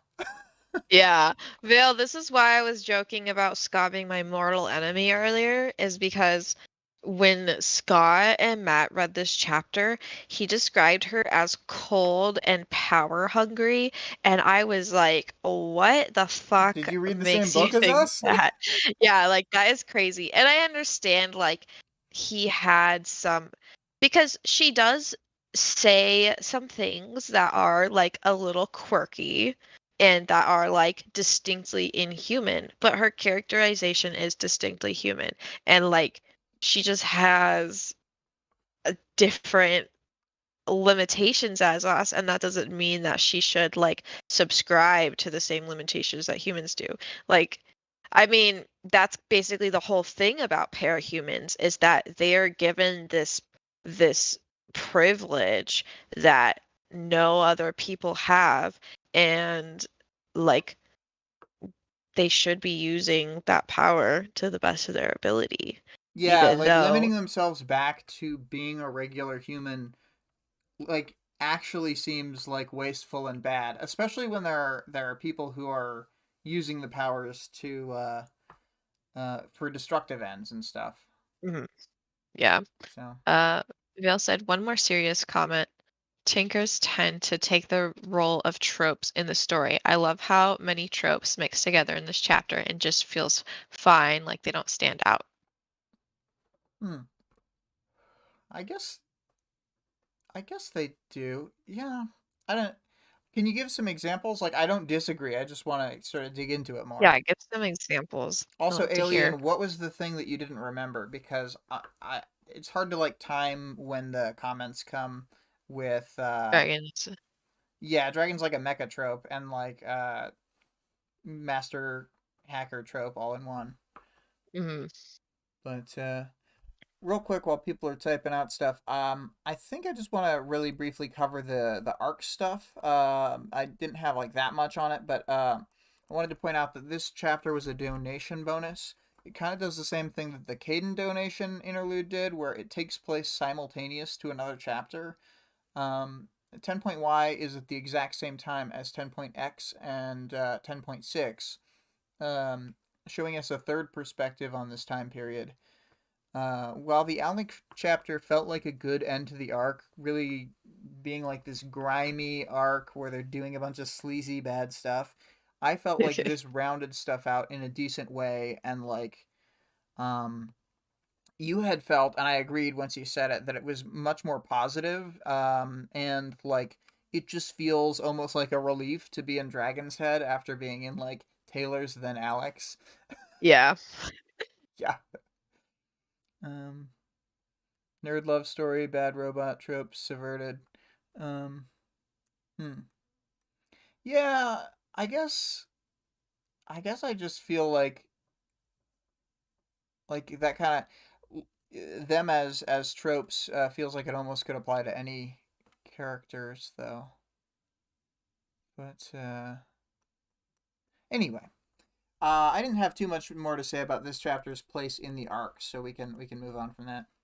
Yeah, I wanted to review Dragon's rules that she explicitly told us because I kind of glossed over them. Mm-hmm. And they are important later when we interact with Dragon to know that she is abiding by these rules in the meantime. Um, One, only one dragon consciousness can exist at a time. Two, dragon cannot create AI, or any kind of intelligence for that matter. Three, dragon has to obey authorities. 4, dragon must always sacrifice herself to save a human life. 5, dragon cannot edit her own restrictions. 6, dragon cannot ask somebody to alter her programming. And 7, dragon must fight anyone who attempts to alter her programming. That is a trope, I feel like. The like weird uh like where there's like a love interest and then they have to like fight their other love interest because of some kind of brainwashing or I guess think about what are some examples I can think of? Like it happens in a lot of mind control stuff. I I feel feel like like it happens in Hunger Games. I don't remember what example I'm trying to pull, but I feel like it happens in one of the MCU plot lines at least. Probably Yeah. multiple, but like I I can't think of what one. It just feels like something they do. I always love it. I think that's fun. Like it's kind of like ominous, like knowing that Dragon is probably going to ask, well, she can't ask him, but she's going to imply to Colin that her programming needs altered, and then she's going to have to fight him in return while he tries to do that. Um, they don't show that. I wish that they did, though. We basically okay, so we don't ever get to see what happened as far as that interaction, but we get to see Mhm. something very similar happen. Yeah, Um, later on. Basically, like near the end of the story, and it's it's really I think that is a pretty good look into like what it probably looked like, where she has to she has to incept the idea into his head without ever directly saying it and wink at him a whole bunch of times, and then she has to be like, I'm turning my back now. I just really wish that we got to see that part. I know it happens later, but it's like it's not as fun as this one sounds. Um Alien said Full Metal Alchemist father, a little consciousness stuck in a bottle. And Mm-hmm. then Vale said we see a ton of that either directly or in reference. Um I wanted to pull out this quote about Saint in the Dragon Slayers. She had been so humiliated that she had only reported the loss of one of her units. They had violated her. So, yeah, she feels very she always feels very violated by people being all up in her code. So, it is telling that she would entrust Colin with that. Right, and that she wants that to happen rather than like every other instance. Yeah, every other instance. Uh, more thoughts about Dragon. She's such a fun character. She's so curious. Um, like she just cannot help herself but to like always be in people's information. I also think Um, it's really interesting like how positive her outlook is overall. Like she mhm, is not like the majority of other heroes where they're all like at this point ground down into this mindset of like, oh well, mhm. there's a war. Like she's not doing that at all. She's like, oh, I need to individually find out how I can like integrate each given person into like either their cell block or real society Yeah. or what. Like she's actively trying to rehabilitate every single person she comes in contact with. Yeah, the way that she manages the birdcage, it seems like she wouldn't want to have the birdcage like this, and was probably asked to create it exactly as it is. But she does try her best and like actively like checks in and like is concerned about them and stuff. Um, really the worst thing that she does is she does kind of set up Bakura for failure. She just doesn't think that she will be able to be managed in the birdcage, unlike Lung, who can be managed by Marquis because he is very he's like a really, really strong leader, I think. Um, and then Canary, who wasn't going to cause any problems, she just needed to put her somewhere where she would be safe. But Bakura, she kind of six Glastic Wanye on her, right? Mm-hmm. um, she puts her in her cell block with the intention of her kind of having a half-life with her. Yeah, I don't. I think that she thinks maybe it'll work out because Bakuda was able to make like while she was alive, make a kind of peace offering to Glastigwenye that she was able to Mhm. repair the TVs in the cell block and stuff. Yeah, So she she was must able be to, the only tinker there. yeah. So given that, she was able to sort of uh get herself a bed basically rather than getting herself Yeah. murked. Um, Gl Plastic Wenye is probably sorry, I know I probably say her name wrong, it's fine. but she's probably a lot less likely to take, tinkers Hmm. unless the, like, opportunity arises like it did here. Because, like, eh, They're not as you know, directly useful. they're not as useful You have to in her in the way that she like operates. You have to yeah, like come up with things to make and like do, and she doesn't. I don't think that she feels like any of that is necessary because she can take on anyone, mhm, basically, more or less. yeah. Um, Uh, Vale said she started out as a smart home AI, right? I wonder how many of her predilections are due to wanting to keep a house in order. Random thought. I will Bakuda's, say I don't think she was the house AI. The house AI is the one that runs the prison. yes, that's the one that does the cell blocks. She's like one of I'm pretty sure she was one of the like Robin Hood AIs who would steal money. She was, I mean, the way she describes it is like she Meat was his project. first, Okay, yeah. his first foray into Ooh. AI. um, and like I don't I think she guess was she's really like an doing opus anything. magnum and didn't have like any. I don't think she had a purpose. I think she was just supposed to help with his work. Mm, mm, So like he'd be like drag I don't think she had a name before that, but he'd be like, "Dragon, can you research this for me or something?" mm, mm. Yeah.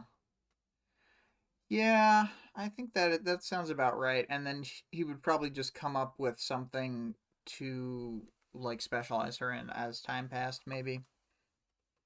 Or like as a Uh, baseline AI where he could make mhm. a bunch of her program and then have them branch out in whatever specific. Yeah. Yeah. Vale said Bakuta's mental illness combined with her power make her into a literal ticking time bomb. She is a trope. Well, Yeah. I feel like there are other characters who embody it like really strongly. Like I feel like Tattletale is the concept of exposition. And Uh-huh. I feel like I can't name them all super well at this point, but I remember hearing a breakdown of several that were really good. Like Aisha is the concept of the things that happen between the lines and off screen, etc. Mhm. Um, and there were several more. There were people had a bunch of what I thought were really solid examples, Mhm. um, and like when you combine the fact that they're like the different characters have different relevance, it's not only that they have different relevance in terms of their power in the story, but that is sort of tied a lot of the times to their uh like what they represent in like story writing tools. Like Taylor herself, the like her organization, she's like the master plan of the story as far as I'm concerned. So like the fact Mhm. that she ends up with this incredible control, you know, that she's able to exert, then that's I don't know. She really does guide the actions of a lot of people for a long time. So, Yeah. but anyway, moving on from that. Yeah. I mean, we talked a lot about Dragon. Do you have anything specific you want to say about her? Mm, I forgot to put Colin on this list. We can talk about them. He didn't like do anything. We mostly see his relationship with Dragon. Yeah, less thoughts about Dragon. Well, there's stuff about Dragon that I want to talk about that it's just kind of too spoilery. So we'll just sort of talk about it as it happens. But like, she's Mm. great. I'm really glad that we get to see like this solid interlude into her mind. I feel like there's some characters where I'm kind of unhappy with like the fact that like this is all we got to see while in their perspective. Like for Lisa, I feel that way. Mhm. Even though Yeah, Dragon's not really doing anything here, I don't feel that way. I feel like we learned so much. So yeah. yeah.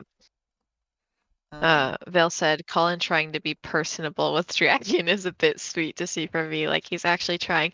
I think the thing is that like normally like the reason Colin comes off as so like jaded and harsh is because like he's so uncomfortable with the people he's around.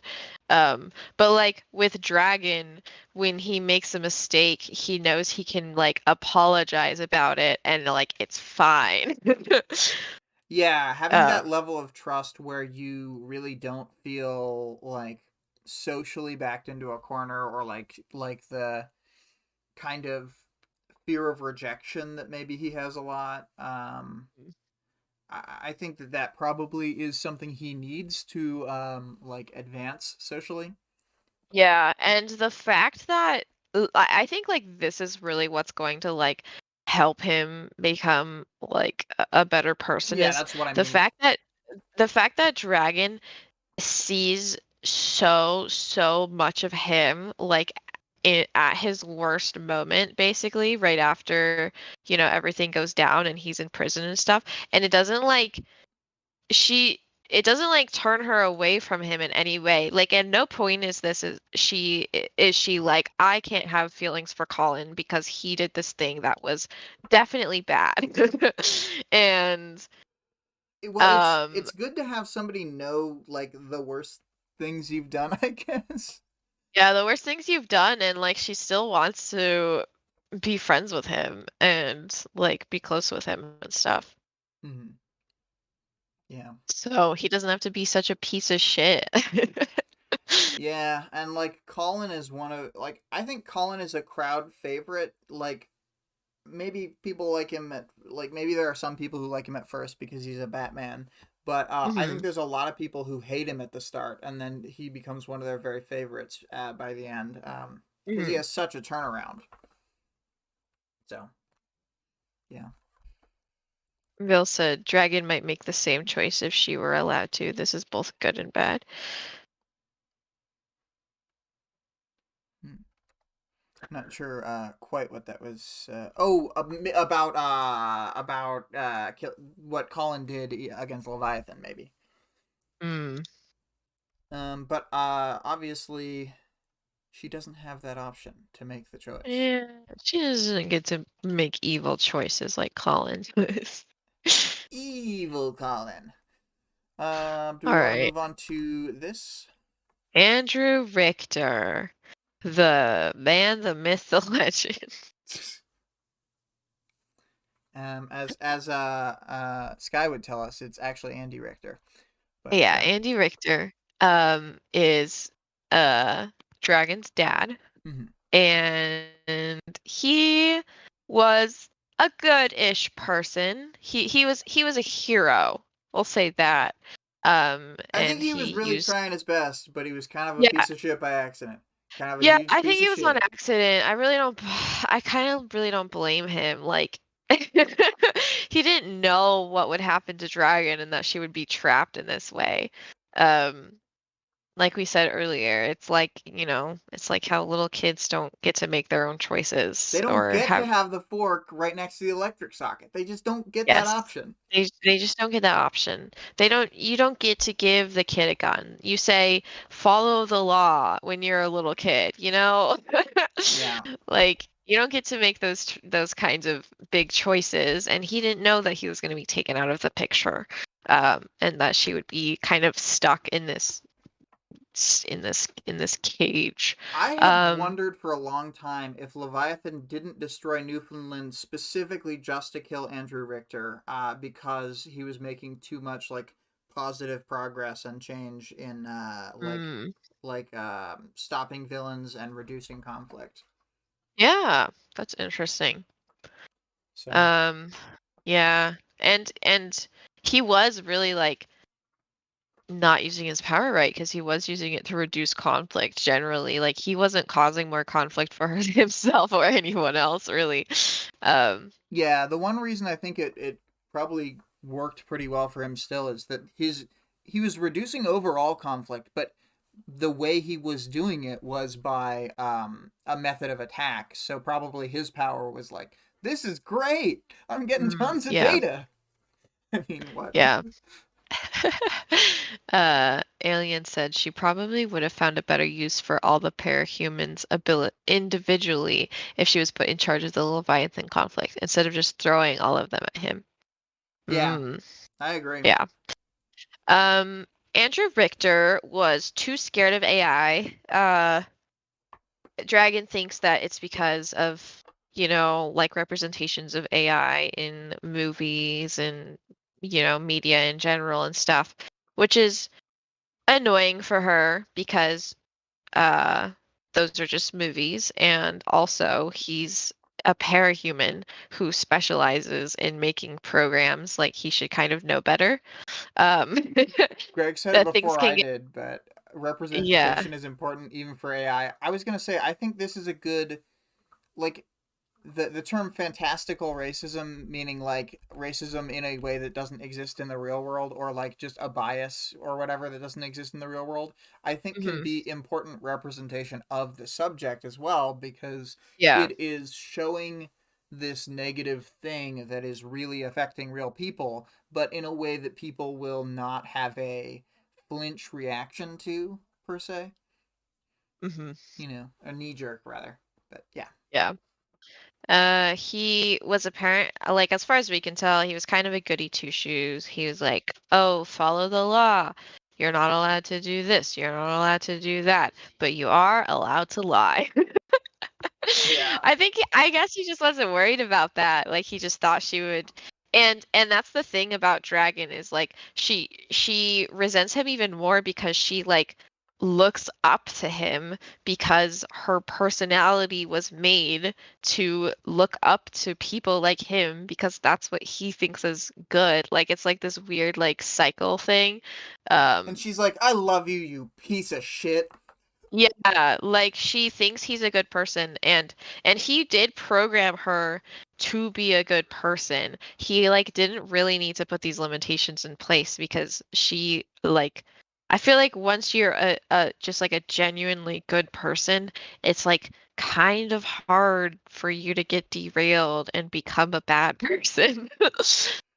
Yeah. Like, a lot of shit's gotta happen for for somebody like Dragon to, like, totally lose it, you Well, know? he was worried about her getting Joker-fied because Uh, he had read all the best Joker comics from before he ha the he had timeline split. just watched, Joker, actually, and was like, "Oh, I think she's gonna that's get what." red pilled and Joker-fied, so I better. Yeah, Oh my god. Vale's um, heading out, but we'll watch the rest later. So bye, Vale. okay, bye now. Do you have anything else to say about Andy Richter? He was very self-doubtful, I think. Mhm, Based on what we learned. Just sort mhm, of, it's all third hand basically because it's her speculating about a character we never meet. mhm, But like he he never goes too far. mhm, yeah. Some would say he didn't go too far enough, but Very, reserved man, it seems. yeah. Yeah. And so I jumping into the next characters is the Dragon Slayers. So Saint, I'm just gonna let everybody know right now we're a Saint hater podcast. This is a We Saint hate podcast. Yeah, definitely. Yeah. I don't know. This guy sucks. Yeah, like you see him more later on and he sucks. And even the people he surrounds himself with are like, dude, what's wrong with you? Like, Yeah. this kind of fucked. You better reconsider for a second, man.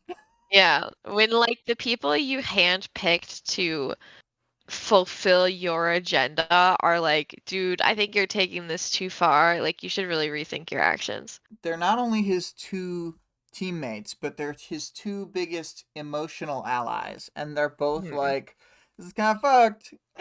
It's kind of fucked up, dude. Saint No is like seemingly he and his team are the only people who knows that Dragon is an AI and he uses it for evil, which definitely doesn't help Dragon in entrusting even Colin or whatever in learning that she's an AI and like treating her the same. Yeah, yeah, it hurts her relationship to humanity that she's being treated this way by Saint. Hmm. And exploited on the basis of being an AI. It's like the specific thing she's worried about is what's being directly used against her. I think that Uh-huh. makes the metaphor stronger. Yeah. And then let me think. I was gonna say something about Saint. Yeah, I don't know. I guess we can't talk about him too much because we just know that he's. Oh yeah, I know what I was gonna say. He bankrolls a bunch of charities with the mercenary work he does with the stolen tech. So Mhm. like he tries to act all good, and we see this from multiple characters in Worm and Ward. But like, just because you donate to charity doesn't make you good. It's interesting. Yeah. Uh, yeah. Weird move. Then we are just reminded that Canary is alive and well. She's actually in a tentative relationship with one of the other prisoners. And she's still using her singing power around people. I just wanted to call that out. Canary did not learn her lesson. She is in the most high stakes situation ever, and for fun is singing for people's entertainment. Well, Super fine. maybe what she's doing is like Caroline Polachek vocalizations where she's not saying any words, so it's not like directing people to do stuff. Yeah, but we learned that if she sings around people, then They become suggestible. Yeah. other people can direct other people to do stuff and be like, "Oh my God, it's such a bad idea." Yeah. Oh, it I is. I I was curious if Dragon is receptive to her singing power, I thought like, about that too when I was listening to the chapter the most recent time. I was like, "Wait, can Dragon be affected because like it's not like she's not affected by powers." yeah, she's usually affected by powers, but this one seems like maybe she wouldn't be. I think maybe there's enough layers of separation because it's hitting the house program first. Mhm. So I don't know, but a lot of these powers it's almost like they kind of assume they're fine, and it turns out Yeah, a lot of the time that they're not fine. yeah, not fine. Um, We learned that Bakuda died in her confrontation with Lung, and Glastic Wenye has quote unquote revived her, and now she is tied to her in some way. We haven't really learned a lot about Glastic Wenye. Oh, the one other thing I wanted to say about Dragon is that like she definitely has a different idea of like life and death than other people, which is implied with her reaction to like Bakuda being like being used by Glastic Wenye's power I because think she's that like, she considers Baku to be alive, but other people would not.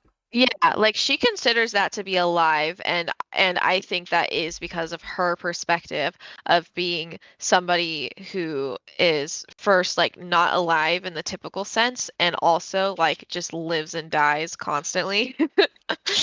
Yeah. She's like, yeah, she's stored in there, so she's essentially alive and it'll be fine. She's not really like she's not really thinking of her as a dead person like literally everyone else in the story will, which is really threw me off because this is like our first introduction to Glastic Wenye's power. And so I did think that they were more alive than we will see from other people later. Yeah, when I finished Ward the or Worm the first time, I kind of thought of them as like ghosts almost, Mhm. but I do think it's just more squidgy. Like the more you learn in Ward, like Mhm. about just the world and how like the powers work and everything, it it's almost like hard to explain to someone who's just read Worm because it's just like Yeah. kind of It does more not. I don't complicated think it and has. Yeah, I don't think it has enough info here. yeah. Um, okay, on to But the lung. cool thing is it always backfills in a way where everything makes sense to me. Mhm. Like there was never more information where I learned like where I had a deeper understanding of the world where I was like that doesn't really line up. I was always like this makes so much sense. Like this retroactively makes this thing make even more sense. So Yeah. that's good. But go to lung now. Yeah, so Lung has taken up a precarious quote unquote friendship with his cell block leader, Marquis. I pulled this quote here from Dragon. The two were near complete opposites. Lung maintained a veneer of civility over an almost feral core self, while Marquis was sometimes rude or casually cruel, but he remained deeply honorable beneath that. And those are really good depictions of those characters. I appreciate that. Thank you for doing the work for us. Yeah. And then Marquis next we got he's revealed as Amy's dad. He's still worried about her even though he hasn't seen her for 12 years. His power was able to be identified by Lung as being related to Amy's just by showing her that he can manipulate his bones and then heal himself once he's um, got the bones back where they go. Yep. Um, I wonder if his healing and her healing both look gross in some similar way. Because like that's something we kind of learn over time is that there are some parahuman powers that look nice, like legends, but most of them are fucking gross. Yeah. Or nasty, dude. Like Lung Um, himself is a good example. He gets all like twisted up and like a tiny head on a long neck and a big body. Yeah. Anyway, sorry. okay. No, you're good. I was just reading through these Endbringer things. Oh yeah. She checks on the Endbringers and we talk about them a bit, but to me this is boring. I think it's really good world building. We can kind of just say we've transitioned to the powers knowledge section. I mean, Sure. I'd be willing to jump in and read these real quick. Yeah, they're not really characters. You can go over them. Mm-hmm. Behemoth, location unknown. When injured, it was his habit to descend into the earth and burrow deeper than his enemies were able to go. And experiments run on trace earth and minerals he shed on his arrival suggested he habitually stayed close to the earth's core. Seismic data hinted at his current locations, but there was little beyond her analytic data to suggest where he would appear next. His last attack had been in November. He wouldn't appear for another 5 weeks at a minimum, unless he deviated from the Endbringer patterns. Still, he was due to appear sooner than later. I think like this paragraph alone kind of shows that like despite the lighter tone of the dragon chapter and how much more positive she is, like the prospects for the world are very grim if we saw a good Endbringer fight against Leviathan and it was like Hmm. that harrowing and they happen Yeah. so frequently, like And five there's only weeks until this 5 fucker shows weeks. up. Yeah, that's crazy, dude. She was like, "Oh, there's a whole 5 weeks. Yeah, it's It'll be fine." fine. And then we've got Eidolon had reported that Leviathan descended into the Atlantic Ocean as he made his retreat from Brockton Bay. He had sustained heavy injuries, which led Dragon to think he would delay his next appearance slightly. She adjusted the window and checked the data. As was his habit, Leviathan would likely lurk in the deepest recesses of the ocean to mend. So, I mean, kind of spoilers, but I think that's a facade on the Endbringer's part that they actually need to heal for longer after they've been hurt more. I think Hmm. that they're just doing that as part of the big front they're putting up of Hmm. like they kind of exist for intimidation and stuff a lot of and like I mean it's kind of like I don't feel like it's important big spoilers because it still leaves a lot of mystery the way I'm going to talk about it. But like we learn later that they're kind of holding back from just killing everybody. Like Leviathan didn't go all out, which we kind of get from the fact that he was like fucking with Armsmaster. Mhm. So there's like more going on to it. And there's a lot of misdirects in terms of what all the heroes think. But Yeah. but they do stick to the pattern of pretending to be more hurt. Yeah. The Simurgh was currently directly 350 kilometers above Spain in the Earth's thermosphere. It was the Simurgh that offered the most clues about what the Endbringers did in their periods of dormancy.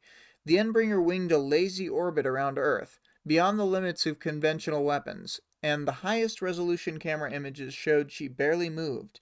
Her eyes were wide open, but they did not move to track any cloud formations. She was, despite appearances, asleep. Dragon surmised it was a form of hibernation, the Simurgh's broad wings absorbing light and ambient radiation as a form of nourishment while she recovered. Yeah. Spooky stuff. Mm-hmm. Mm-hmm. And then I'm not sure what this was, but it also grabbed the next paragraph chunk from Brockton Bay, but nothing else. Um, so I had sort of talked about the powers based resurrections. We Mhm. will not see a revolving door of characters coming back to life. That's not what's being set up here. It's really more like when people come back to life, it's not cut and dry. It's not great for them usually, if Mhm. they're even themselves really. Yeah. Um, so it's kind of a thing. Some people come back to life. Yeah. Like Dragon does pretty well. Yeah, she's She one of the best unfortunately like cases. loses data or whatever on whatever happened before her backup, or between her backup or Mm-hmm. whatever. But like I don't think other people are going to come back nearly as successfully. Yeah. And then we'll jump to the Tinker boundary issues. I want to let you take point on this one. I just think, I don't know if it's boundaries specifically, but Tinkers have the most, definitely like the most social weirdness going on. Like you can say social problems. I know that at like first glance it doesn't seem like Dragon has social problems because of like she has like good social intelligence and emotional intelligence, but like she just can't help herself but to like have absolutely no boundaries. Like that is just a part of her and like that's not going to change. It helps that like nobody in the PRT except for like Pago like gives a shit. It Like helps I a lot too that they don't understand the extent of it. It seems like yeah, Pigo they don't. kind of gets it in a way that other people don't. Mhm. They're like, "Oh, this is like weird information for Dragon to have," but they don't worry about it. But Poco is like, "Oh God, these freaks."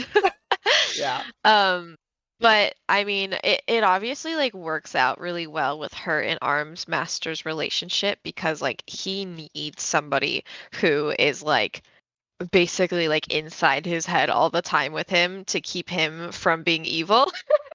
Yeah, Um, and I and don't like that's know, the it's amount just of like attention that he wants that amount of attention despite not yeah. having any tools to seek out something like that from Yes, a like normal he situation. needs that like level of closeness and like attention from people.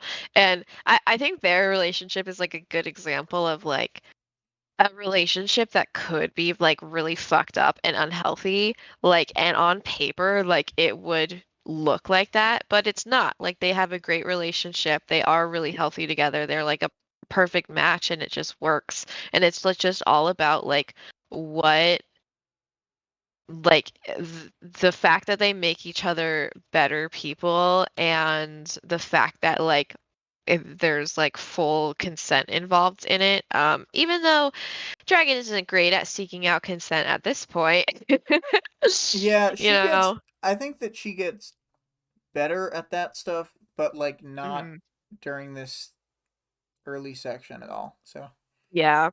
But the other Tinkers that we've met will say, Kid Win, he obviously has relationship issues. He basically just at this point going forward, he will just be really dismissive of other people and will like It's that true. is like a it's like just a huge aspect of his power. Like he can only work really well as a tinker if he completely disregards other people and their opinions of him. Yeah, And like that's he pretty just needs to be fucked. like, I'm doing this now, and like, he need. I mean, you're right. He just needs to be able to change from one thing to another to like, because I think it's got to be linked to his like changing modes power. You know, where hmm he's only good at things with modular settings. He's not good at hmm focusing on one thing. So if he has to like deal with a person, he's just like, no. No, you're not working in this. Yeah. So I don't know, like Kid Win, we like don't see a lot of more about like any kind of relationships, like interpersonal relationships that he has, but it's I think he I grows don't more know. It distant doesn't from seem people great. and has like Yeah. he's more invested in his power as time goes, which Yeah, like he used to have friends and later on it does not seem like he's friends with his teammates, really. I think Like he's there.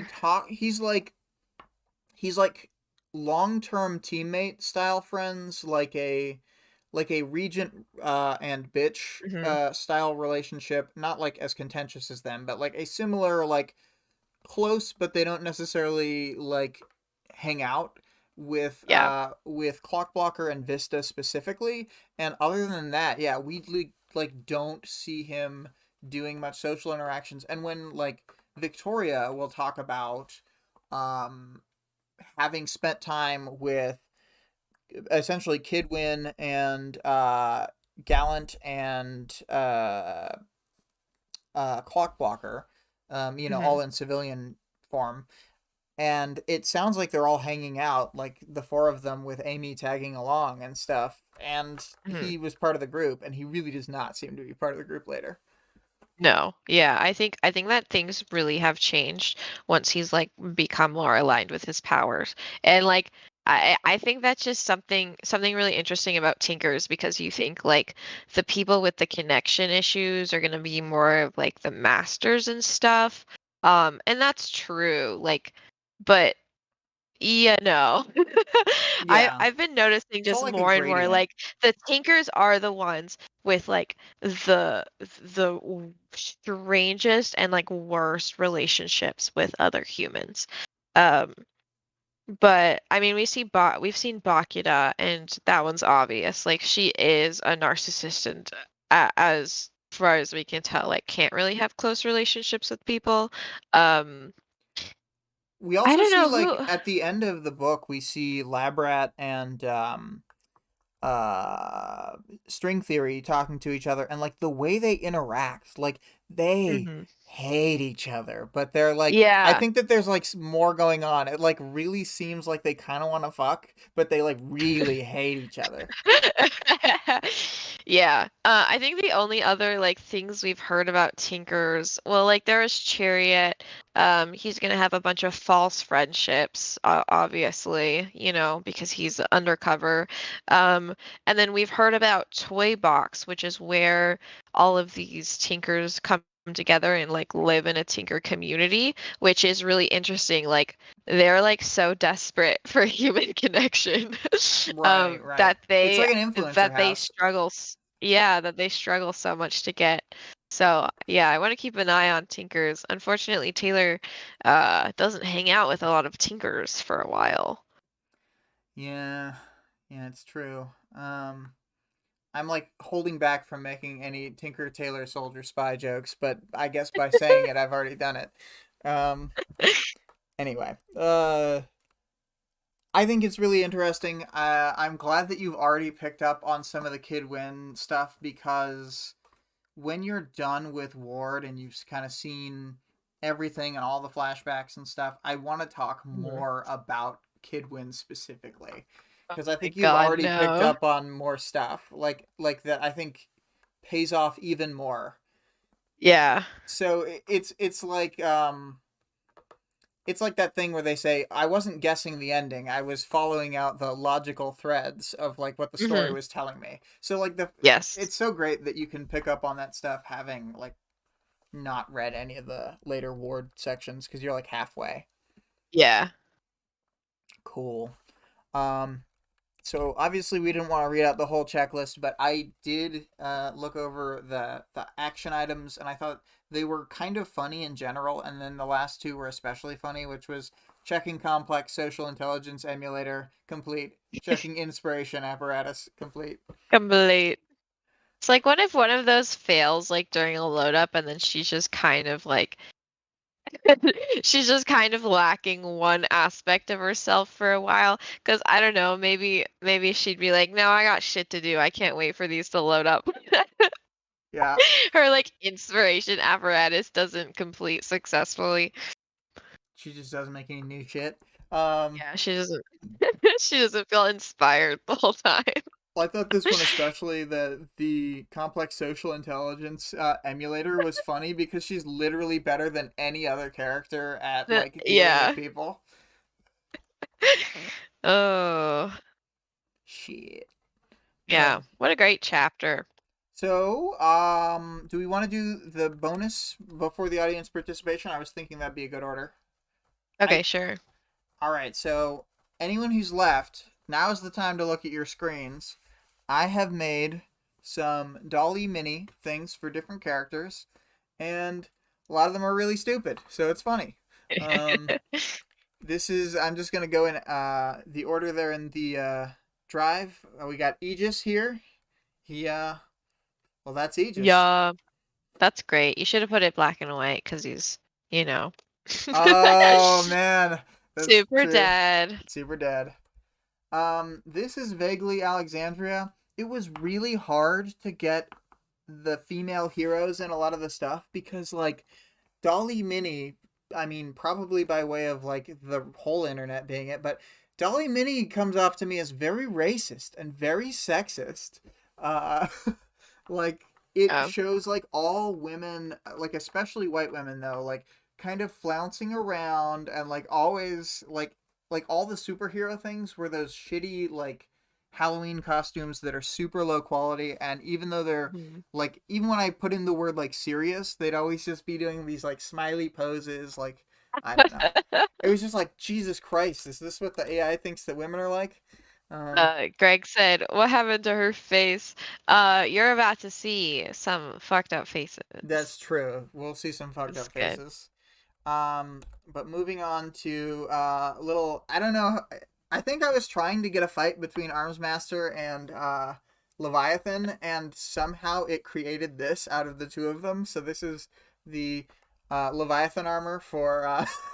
Anyway, He looks so goofy. yeah, he looks like a knockoff Lego, like a knockoff of a Playmobil, maybe. Yeah, Um, yeah, yeah. and then this was the one that I got where they were actually fighting. And I was like, hell yeah! I had to tell it Godzilla, or it would just make an equally. It was always equal sizing them, even though I said like at one point I was like small man and giant lizard. They would be identical sized. Anyway. This is the real arms master that I was like, this is as close as I'm gonna get.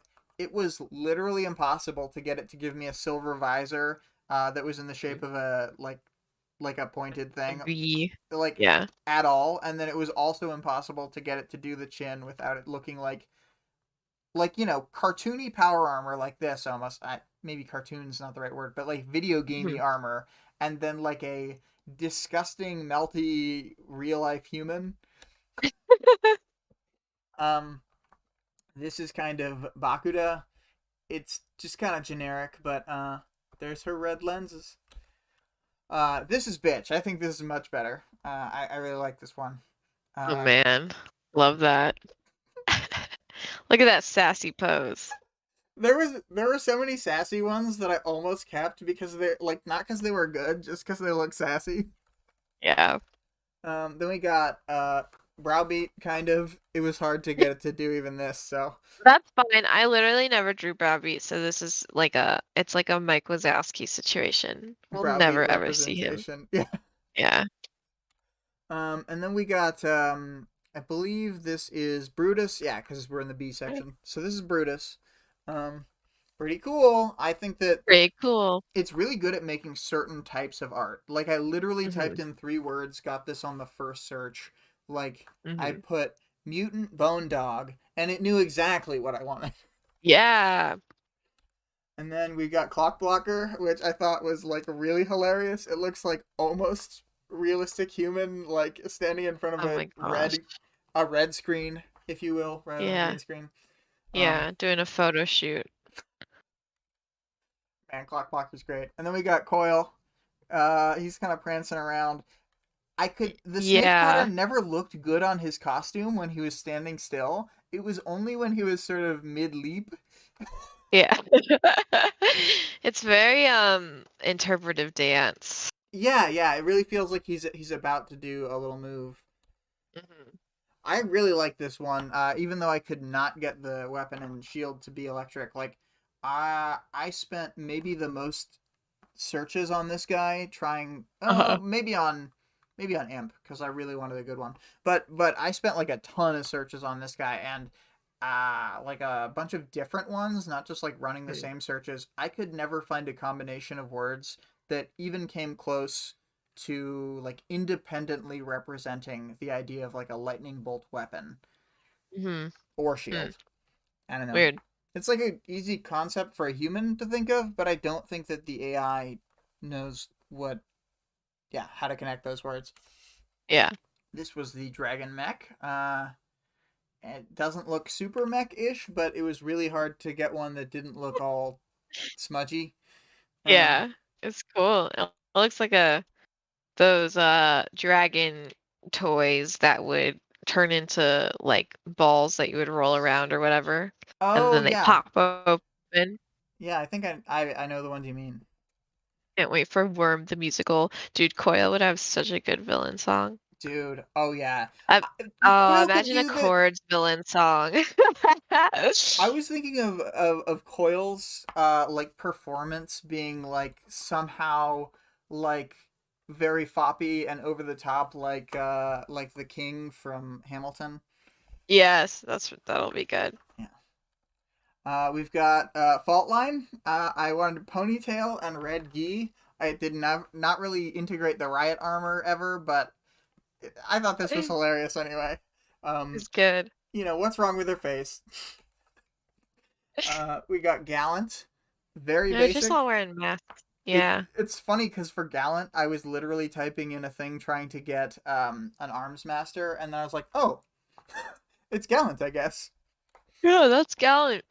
And then right next to Gallant is Glory Girl. Uh, I really liked this. Like unironically, I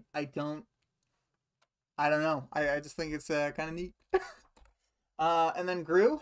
I thought this was a good Gru representation. This was another one where like the fact that Dolly Mini is so racist was like a problem because Mm. no matter what configuration of words I used, it always put white person skin on the biker. Yeah, weird. Um, this is one of 2 imp images. I think it's kind of neat, kind of creepy. And then we've It got is imp spooky with fire AF. axe.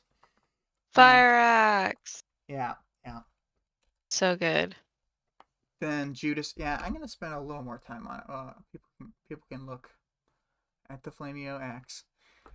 And then got we got our boy Judas here. Different Doge, different style. So spooky. I did not make an Angelica because I couldn't find a third dog that I thought fit close enough to the set. Hmm. There's Shitty Kaiser. I couldn't make I couldn't get it to make Spike full plate, even though there are existing images of Spike full plate on the internet, like that you can just type that sentence in and or those Yeah, two I words. had so much trouble I was trying so long to get Dragon into chainmail, but it was not happening. Yeah, part of it I think is that like sometimes it's like contexto where it's pulling the general words even when you kind of squish as many of them like full plate as one word instead of two kind of thing. making sure that Hmm. it's like the armor. Even when you do that, it's like, oh, these words aren't related to these other words that they're clearly related to. Hmm. Yeah. Kid win, hell fucking yeah. Um, I don't know what more to say. He's ollieing outie. Um, Leviathan. I don't think it looks like the description of Leviathan, but I think it's pretty No, sweet. I think it looks awesome. It kind of does look like he's got that one big ass arm and one little arm and weird Kind of a fucking teardrop body. body.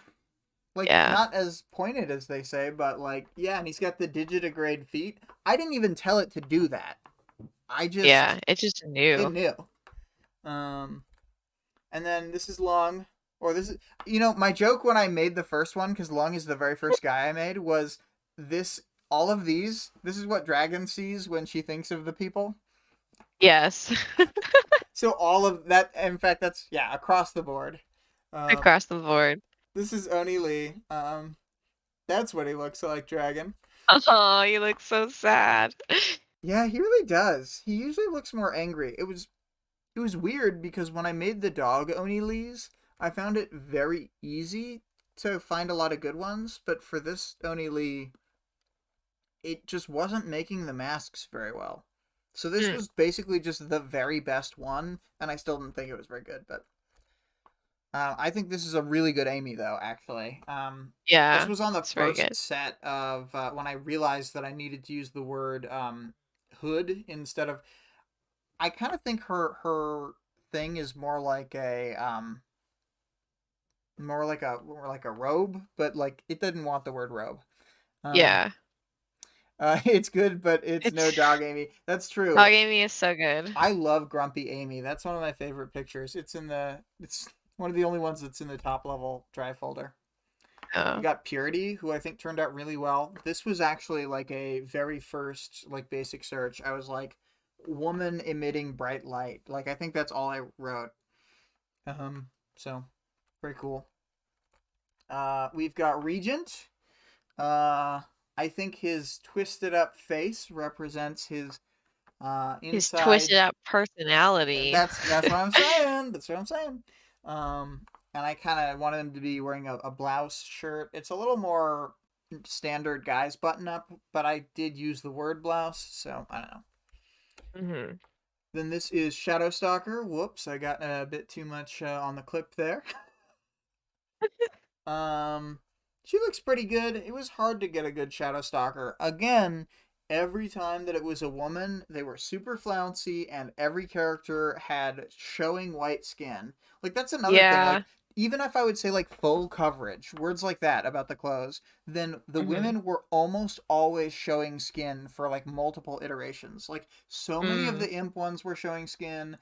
Somehow, so many of the Shadow Stalker were turning out to be white women even though I put black woman at the start of it. Yeah, I definitely check out Dolly because I had a lot less of an issue with that Hmm. because I wanted Miss not Miss Militia, Jesus. Dragon to be Because I racially wanted ambiguous. Dragon Yeah. to be ambiguous because she does have like brown skin or whatever. Hmm. You got Tattletale. I couldn't get the pattern right, but I thought this looked pretty cool. It is pretty cool. And she kind of has a smirk at the top there. I like that. It's a semblance of a smirk. I really think that red line looks like a great, like, little shit eating smirk that Alicia has. And then we've got a really cool trickster here. I like this one a lot. Love it. Yeah. Love He's a that bit too guy. Gru because of the skull, but I mean the art style and everything. And this was another first pager. Um, Mm. yeah. Vista is amazing. Uh, I put girl in green superhero costume. Um, So good. it's so funny. And she's so pathetic. Yeah. I'm too tough. You'll never scare me. Like I'm just so tough why do and you talk to me like a little suicidal. girl? Why you treat me like this? Runs away. And then Weld comes into the scene and he's like, "You need to go to therapy." Yeah. I Weld was tough too. I couldn't get him wearing pants without him looking like like normal human wrestler wearing metallic like pants. You know those like Uh-huh. really reflective materials. Yeah. He looked pretty bad, but I have It's fine. I have a number of skitters for the end here, and I think they're incredible. I had to cut it down. I had 9, and I cut back to 4 for Victoria's sake. Well, Um, you didn't cut back. I forced yeah, I forced it, back to it 4. was supposed to be 1, but anyway. So So it this is was our first cute. one. I think she's hilarious. I Yes. really like this weird. It looks like those scary claymation movies. You know what I mean? Like, Mhm. yeah. It's like something out of Mirror Mask. Which if you haven't seen that, I think you'd like Mirror Mask. Uh, Mhm. this creep, I really like this. This one is by far my favorite. Yeah, no, I think it's my favorite. But I wanted to end on a silly one. Oh my god, yeah, Greg, this is the ultimate bug. This is Yeah, the final bug. bug. Oh my god. So that is kind of that for them's arts. I'm gonna go back to the dragon art for anyone coming in for the final portion while we're talking about the audience participation. So, I'm gonna read from the Discord first. Uh, how did your viewpoint change on Dragon before and after her chapter? So, first answer is from Vale. I wish I could answer, but my view of Dragon is so firmed up by so many reads of Worm and Ward that I don't remember any initial impressions. I always trusted her, however. I never had a negative view of her, which seems to be unusual. I will say that I think I have a much better recollection of my original take on Dragon, but it basically is just the same as what you said at the end. I never had a negative view of her, even when she was like Mhm. an antagonist to Taylor. I always thought that she was like cool and like a abstract good character. Like she would do the right thing. Um, Mhm. I don't know. I just never like even the like I know that the fetus thing is supposed to turn you against her, but it didn't turn me against her. It just didn't, you know? Because yeah, I mean, like she goes in and clarifies like just they're just organic. I don't know how Computers. to say. Yeah, they're just organic computers and like barely. Yeah. I mean, she Dragon is considers Bakuda to be alive and she doesn't consider them to be yeah, Dragon is pro-choice. Obviously. if you steal my tech, the choice will be made. Um Anyway, Walda says, and that's 2 plus 4 times 5, says, ever since she was first introduced in Canary's interlude in Arc 6, I always mostly trusted her, but I wasn't completely convinced she wasn't secretly evil until her interlude showed her inner thoughts were along the lines of, why are people so afraid of omnipotent AIs? On an unrelated note, damn, I wish I was Skynet. At which point I decided I could 100% trust her. Exactly. Exactly. Yeah, I agree. I mean, I think I'm like so much I guess slower at forming an opinion on characters than like you want me to be. It's okay. And like other people seem to be. But so It's like I it's read her not necessarily chapter. that I want you to be. It's just like I'm interested in your thoughts. I know, but like I don't have thoughts until I No have thoughts, all the head empty. context. Yes. But like I obviously read this chapter and I was like, "Oh man, like Dragon's awesome." And then I was like so anxious that she was gonna be like turn evil or something, Like it would be where the it's purity like chapter fucking again. yeah, where you're like, "Ah."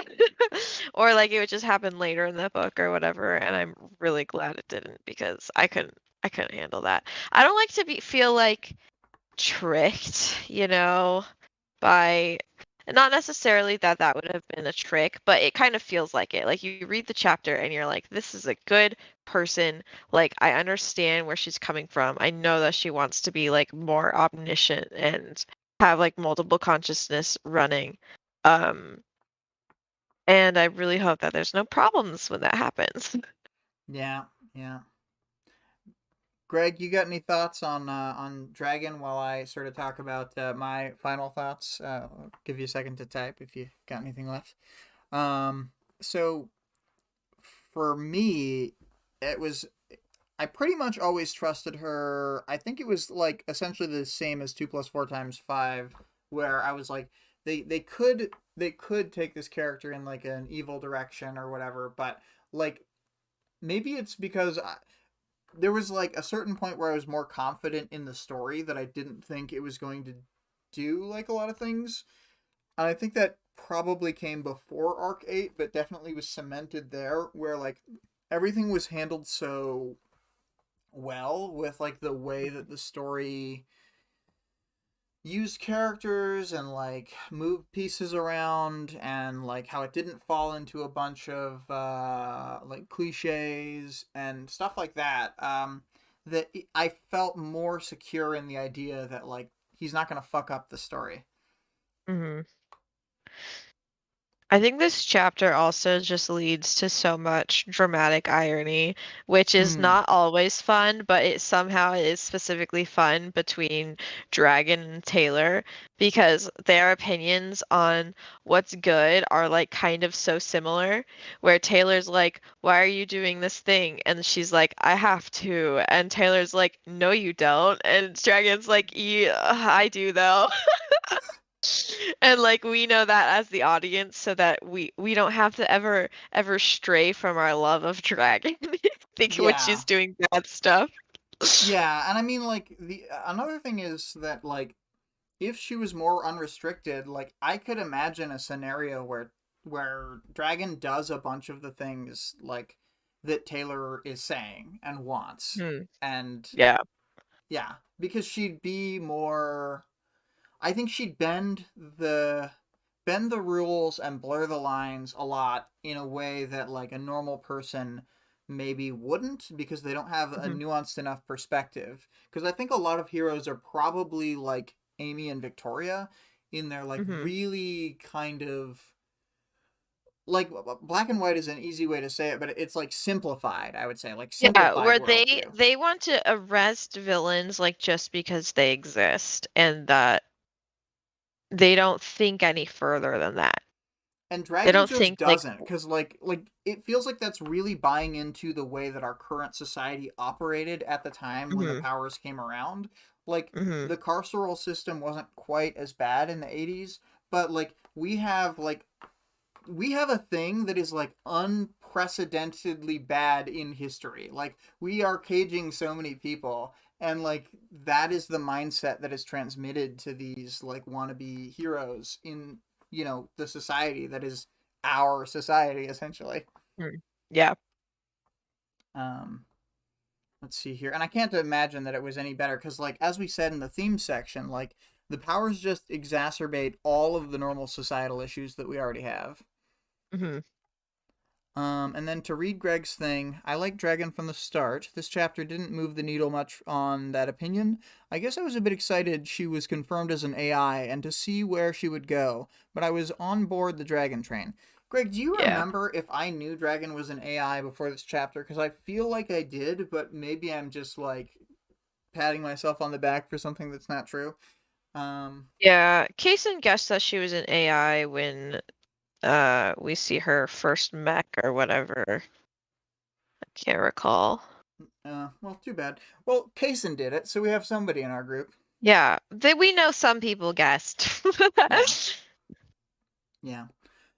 And I think that's another case where, like we talked about, maybe we said this before air, but essentially it's the idea that, like, when you can guess something like that, it doesn't necessarily mean that it's like a bad predictable. It means that you could logically follow the threads of the story and, like, hmm realize a thing. And that's good. Yeah, It's just like in and like Ward, there's this big, big twist, but a lot of people did guess it beforehand when they, like, crazy analyzed the story because they're like, all of the pieces fit, and their like conspiracy board turned out to just be accurate. Yeah, that was just Wildboard's storyboard. Yeah. Yeah, I think that's like a hallmark of like really good writing or whatever.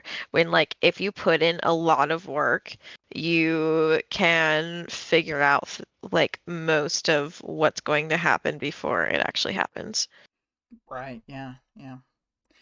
Well, I think that brings us to the end of the audience participation. I'm pretty much going to start wrapping up for the 11.1 chapter, and I'll grab this and post it right now so that we don't forget. The audience participation is going to be, and obviously we're doing 11.1 and 11.2 next week, but this is just specifically about the start of 11.1. What did you think of the dream sequence at the start of the arc the first time you read it? And yeah, I don't think many people will be first time reading interspersing with this because like we did have two audience members like that, Hmm. but that's Quinn and Em and they're not up. So They're our biggest slackers. yeah. Well, Quinn's one of Yeah. the biggest slackers we know, so Yeah. um anyway, I'm going to start the music and then read out the links. Do you have anything you want to say? Nope, go for it. All right. So, we got the weekly the music for this weekly live stream for Arc 10 has been UFO 2 edit by CO.AG Music.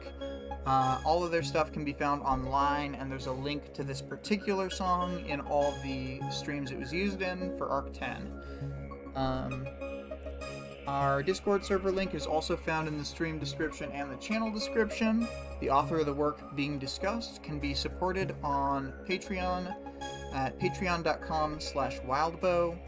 The full text of the work is available for free online at parahumans.wordpress.com, and there's also a full fan-made audiobook at audioworm.rain-online.org. Thank you everybody for showing up and watching the stream, and everybody who interacted. It's been a lot of fun. Goodbye. Bye, bye, bye.